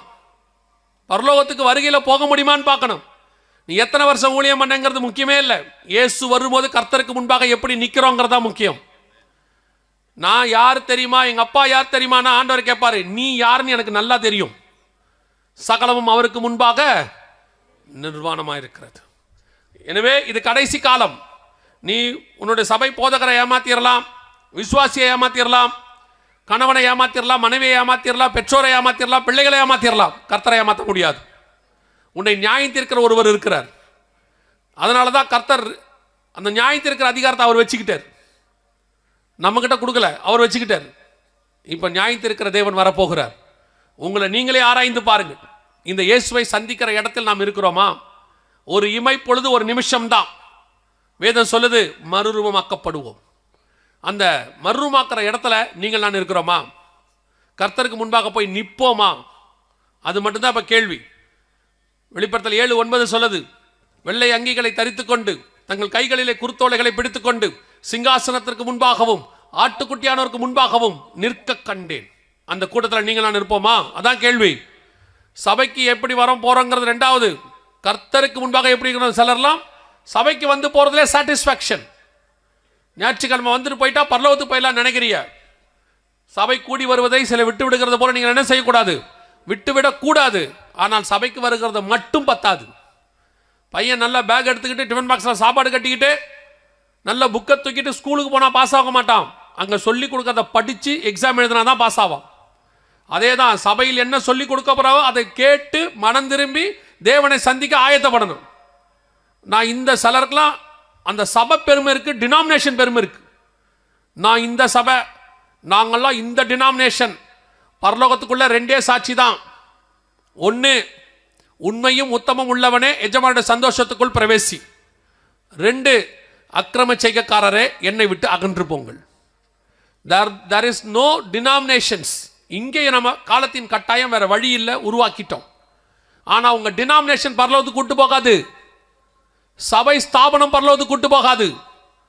பரலோகத்துக்கு போனவர் ஒருத்தர் இருக்கிறார், அவர் மட்டுமே உன்னை பரலோகத்துக்கு கூட்டிட்டு போகிறவர். ஸோ ஒவ்வொரு நாளும் நீ ஆயத்தப்படு. ஒவ்வொரு நாளும் கிறிஸ்துவை சந்திக்க ஆயத்தப்படணும். 1 கொரிந்தியர் 11 சொல்லுது 31, நம்மை நாமே நிதானித்து அறிந்தோமானால் நாம் நியாயம் தீர்க்கப்படும். அதான் முக்கியம். நான் வந்துட்டு 300 தடவை பைபிள் படித்தேன், 400 தடவை ஜெபம் பண்ணியிருக்கேன், நான் அது பண்ணிட்டேன் இது பண்ணிட்டேங்கிறதுலாம் இல்லை. உன் சுய நீதியோ வெளியரங்கமான பரிசுத்தமோ பரலோகத்துக்கு போகாது. உன் உள்ளான மனுஷன் கிறிஸ்துவை சந்திப்பதுக்கு ஆயத்தப்பட்டிருக்க வேண்டும். இருதயத்தை பார்க்கிற ஒருவர் இருக்கிறார், அதான் ரொம்ப முக்கியம். இனி காலம் கண்டிப்பாக செல்லாது. இந்த வருகையில் போகணும்னா முதலாவது இயேசு கிறிஸ்துவின் ரத்தத்தினாலே பாவ மன்னிப்பின் நிச்சயத்தை நீங்கள் பெற்றிருக்க வேண்டும். இயேசு என் பாவத்தை மன்னிச்சாருங்கிற நிச்சயம் உங்களுக்குள்ளே இருக்கணும். 2வது, பிதா குமாரன் பரிசுத்தாவின் நாமத்தினாலே தண்ணீரில் மூழ்கி ஞானசனம் எடுத்திருக்கணும். வேற எந்த ஞானசனமும் பைபிள் சொல்லலை. குழந்தையில கொடுத்தது, கொடிக்கு கீழே கொடுத்தது எதுவுமே கிடையாது. ஒரே ஞானசனம் தான் பைபிள் இருக்கு. அந்த ஒரு ஞானசனம் இதுதான். 3வது, மீட்கப்படும் நாளுக்கென்று முத்திரையான பரிசுத்த ஆவியை துக்கப்படுத்தாதீர்கள் இருக்கு. எபேசியர் 4:30 பரிசுத்தான அபிஷேகத்தை பெற்றுக்கொள்ள வேண்டும். அப்போஸ்தலர் நடவடிக்கைகள் 2:40 சொல்லுது, மாறுபாடான சந்ததியை விட்டு விலகி உங்களை ரட்சித்துக் கொள்ளுங்கள். உலகத்துக்கு உங்களுக்கு வேறுபாடு இருக்கணும். 4வது, இந்த காரியங்கள்லாம் குறைஞ்சபட்சம் இருந்தால் தான் வருகையில் போக முடியும். சும்மா சர்ச்சில் மெம்பராக இருக்கேன் கூட்டு போயிடுவார்னா கூட்டு போக முடியாது. 3.5 வருஷம் இயேசுநாதர் கூட இருந்தான் ஒருத்தன். பொருளாசக்காரனாக இருந்தான், போக முடியல. திருடனாக இருந்தான், போக முடியல. நீ யார் கூட எந்த சபையில் இருக்கிறது முக்கியம் இல்லை, எப்படி இருக்குன்றதான் முக்கியம். இயேசு கிறிஸ்து கூட இருந்தே நீ பொருளாசக்காரனாக இருந்தீங்கன்னா போக முடியாது. எலிசா கூட இருந்து நீ நாகமான்ட்ட போய் காசு வாங்கணும்னா இருந்தால் போக முடியாது. இஸ்ரவேலுக்கு ராஜாவாக இருந்து ஆடு மேடை மேலே பாசம் வச்சுட்டு கர்த்தர் சொன்னதை கேட்காம இருந்தால் நீ ராஜாவாக இருக்க முடியாது. நிறைய பேருக்கு அப்படி ஒரு எண்ணம் இருக்கே, நாங்களாம் கிறிஸ்டின் ஆனால் பரலோகத்துக்கு கண்டிப்பாக போயிடுவானு. யார் சொன்னது? கிறிஸ்தவன் பரலோகத்துக்கு போவான் பைபிள் சொல்ல, பரிசுத்தவன் பரலோகத்துக்கு போவான் தான் இருக்கு. எல்லா கிறிஸ்தவனும் எங்கே போவான்? எப்படி இருக்கு? சபைக்கு குடிச்சிட்டு வந்து ஒருத்தன் உட்காந்துருக்கான், இந்த கிறிஸ்தவன் போவானா? சபைக்குள்ள உட்காந்துட்டு ஒருத்தன் வட்டி கொடுக்குறான், இவன் போவானா? எப்படி போவான்? சபைக்குள்ள 2 பொண்டாட்டிக்காரன் உட்காந்துருக்கான், போயிடுவானா? நினச்சிக்கிட்டு இருக்காங்க சபையில் எப்படி இருந்தாலும் பரலோகத்துக்கு போயிடலான்னு. தெரிஞ்சுக்கொள்ளுங்க, இப்படியெல்லாம் உங்கள் சபையில் உள்ள பாஸ்டர் பேசினார்னா வேற சபைக்கு போயிடுவியா. உடனே வேறு சர்ச்சுக்கு கிளம்பி போயிடுவிய. எங்கேயாவது ஒருத்தர் அதே மாதிரி சபை நடத்திட்டு இருப்பா, அவங்ககிட்ட போயிடுவிய. அதனால தான் இப்போ நாங்கள் பேசிகிட்டு இருக்கோம். இப்போ நீங்கள் என்ன விட்டு போனாலும் தோத்துறோம், பிரைஸ் தி லார்ட் இல்லையா? இந்த ஆளை திருப்பி கூப்பிடாதீங்க சொல்லுங்கள், அதுவும் பிரைஸ் தி லார்ட். ஆனால் இன்றைக்கி நான் பேசி தான் போவேன். கவனிச்சுக்கொள்ளுங்க. உங்கள்கிட்ட கடினமாக பேசணுன்ற எங்களுக்கு அவசியம் இல்லை. ஆனால் இங்கே வந்த கூட்டம் அப்படியே பரலோகத்துக்கும் வரணும், அவ்வளோதான் இங்கே தேவை. நான் எப்பவும் சொல்லுவேன், உலகத்தில் எங்கே இருந்தாலும் பரலோகத்துக்கு போக முடியாது, திருச்சபைக்குள்ளே வந்தால் தான் போக முடியும், அது வானத்தின் வாசல். ஆனால் சர்ச்சுக்குள்ளே வந்து ஒருத்தன் பரலோகத்துக்கு போகணும்னா அதை விட கொடுமை உலகத்திலே ஒன்றும் கிடையாது. அதான் லாஸ்ட். அங்கே வந்துமே ஒருத்தன் பரலோகத்துக்கு போகாமல் கைவிடப்படுறானா அவனை விட துரதிர்ஷ்டசாலி உலகத்தில் இருக்க முடியும். நான் எப்பவும் நம்புகிறேன், விசுவாசிக்கிறேன், விரும்புகிறேன், சபைக்குள்ளே ஒருத்தன் காலை வச்சுட்டு நரகத்துக்குள்ளே அவன் கால் வைக்கவே கூடாது. சபை தான் கடைசியாய் பரலோகத்துக்கான இடமாக இருக்க வேண்டும். அல்லேலூயா. இங்கே வந்திருக்கிற நமக்கும் கர்த்தர் அதை சொல்லுகிறார். நாம் அத்தனை பேரும் தேவனை சந்திக்கிற கூட்டத்தில் இருக்க வேண்டும். ஆமென். ரட்சிக்கப்படாமல் ஒரு வேளை பின்மாற்றம் அடைஞ்சிருந்தீங்கன்னா, ரட்சிக்கப்பட்டு பின்மாற்றம் அடைஞ்சிருந்தா கூட இன்றைக்கி ஒப்பு கொடுங்க ஆண்டவர்கிட்ட. ஆண்டவரே, நான் என்னை தாழ்த்தி ஒப்பு கொடுக்குறேன். கடைசி நிமிஷம், லாஸ்ட் மினிட்டு, கிட்டத்தட்ட வாழ்நாள் முழுக்க ஒருத்தன் கல்லனா வாழ்ந்தான். கடைசி சில மணி நேரம் அந்த சிலுவையில் தொங்கி அப்படியே எஸ்கேப் ஆகி பரதேசிக்கு போயிட்டான். அந்த மாதிரி ஒரு வாய்ப்பு நமக்கு இப்போ வந்திருக்குது. இது வரைக்கும் எப்படி இருந்தோன்றதில்லை, இன்னையிலேருந்து ஆண்டவருக்கு முன்பாக. ரெண்டாவது, ஒருவேளை தண்ணியில் மூழ்கி ஞானஸ்தானம் எடுக்காமல் இருந்தீங்கன்னா ஞானஸ்தானத்துக்கு ஒப்பு கொடுங்க. இதுதான் சான்ஸ். ஒருவன் ஜலத்தினாலும் ஆவியினாலும் பெறவாவிடில் பரலோக ராஜ்யத்தில் பிரவேசிக்க முடியாது. ஆண்டவர் வெகு சீக்கிரத்தில் வரப்போகிறார். அல்லேலூயா. அப்படி ஞானஸ்தானம் எடுக்கணும்னா ஒரு திருச்சபைக்கு போங்க, ஆவிக்குரிய திருச்சபைக்கு போங்க. தண்ணியில் மூழ்கி ஞானஸ்தானம் கொடுக்குற திருச்சபைக்கு போங்க. கர்த்தர் உங்களை ஆசீர்வதிக்க வல்லமை உள்ளவராக இருக்கிறார். அல்லேலூயா. நாம் ஜெபிக்க போகிறோம். எழுந்திரிக்கலாமா? நான் ஒரு 5 நிமிஷம் எடுத்துக்கிறேன். கரெக்டாக ஜெபிச்சு அவங்க கையில் கொடுத்துருவேன். 5 minutes. எல்லாம் கண்களை மூடுவோம்.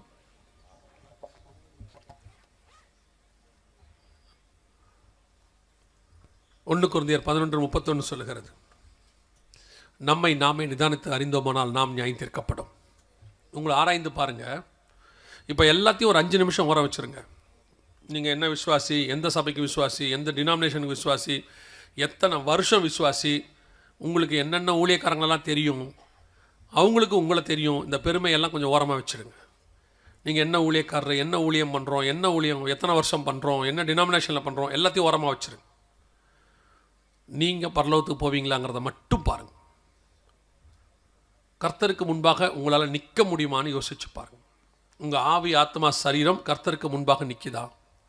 ஒருவேளை உங்களுக்கே அது இல்லை, இன்னும் கொஞ்சம் காரியங்கள்லாம் எனக்குள்ளே தடையாக இருக்குதுன்னு தோணுச்சுன்னா இது ஒப்பு கொடுக்குறதான ஒரு நேரம். அவ்வளோதான். ஒரு நல்ல வாய்ப்பை கர்த்தர் கொடுத்துருக்கிறார். இன்னும் வருகை வரவில்லை. இது ஒரு நல்ல வாய்ப்பு நமக்கு. கண்களை மூடி ஒரு நிமிஷம் மட்டும் அமைதியாக என்னென்ன காரியங்கள் இன்னும் உங்களுக்கும் தேவனுக்கும் நடுவில் இருக்கிறது. ஏசாயா சொல்கிறார், உங்கள் பாவங்களே உங்களுக்கும் அவருக்கும் நடுவில் சுவரை போல் இருக்கிறது. அது ஒப்பு கொடுப்போமா? இன்றைக்கி என்னென்ன காரியங்கள் இருந்தாலும் நீங்கள் திரும்பி போகும்போது ஒரு நிச்சயத்தோடு போகணும். இந்த ராத்திரி இயேசு வந்தால் நான் போவேன், என் குடும்பம் போகும். ஆண்டவர் எனக்கு அப்படி ஒரு ஆயத்தத்தை கொடுத்துருக்கிறாரு. எலியா சொல்கிறாரு, இன்று நான் எடுத்துக்கொள்ளப்பட போகிறேன். அப்படி ஒரு நிச்சயம் உங்களுக்கு இருக்கணும். பவுல் சொல்கிறாரு, கிறிஸ்துவுக்குள் மரித்தவர்கள் முதலாவது எழுந்திருப்பார்கள், பின்பு உயிரோடு இருக்கிற நாமும் அந்த கான்ஃபிடென்ட் இருக்கணும். நான் அவரை சந்திக்க போவேங்கிற ஒரு நிச்சயம் இருக்கணும்.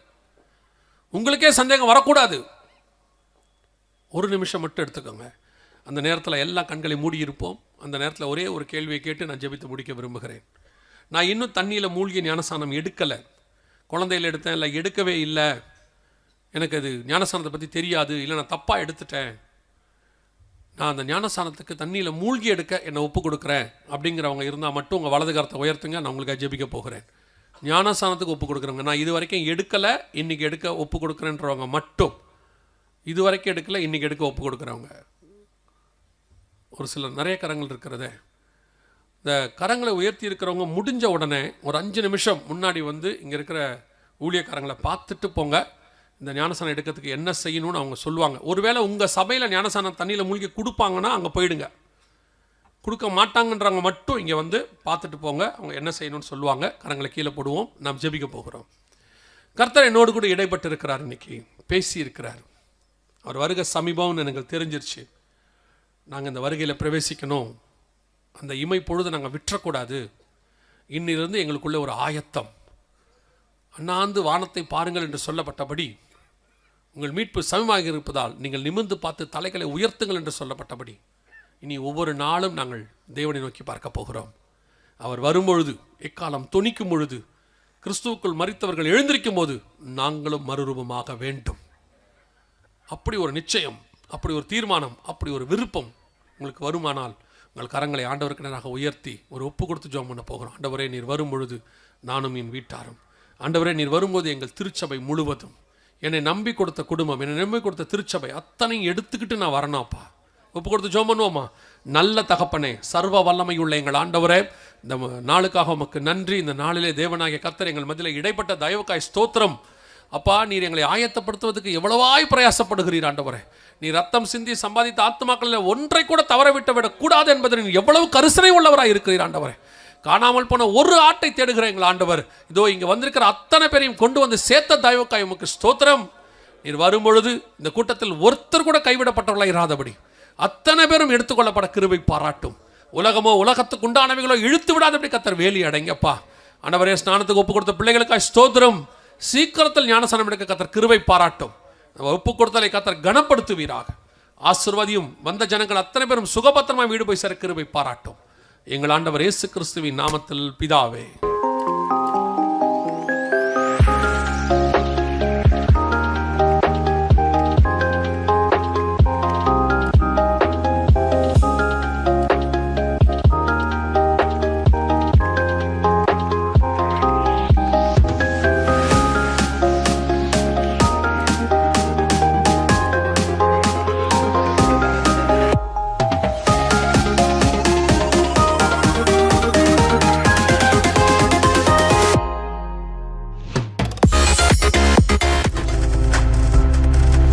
நீங்கள் பார்த்துக் கொண்டிருப்பது உங்கள் ஜாய் டிவி. உங்கள் துக்கம் சந்தோஷமாய் மாறும்.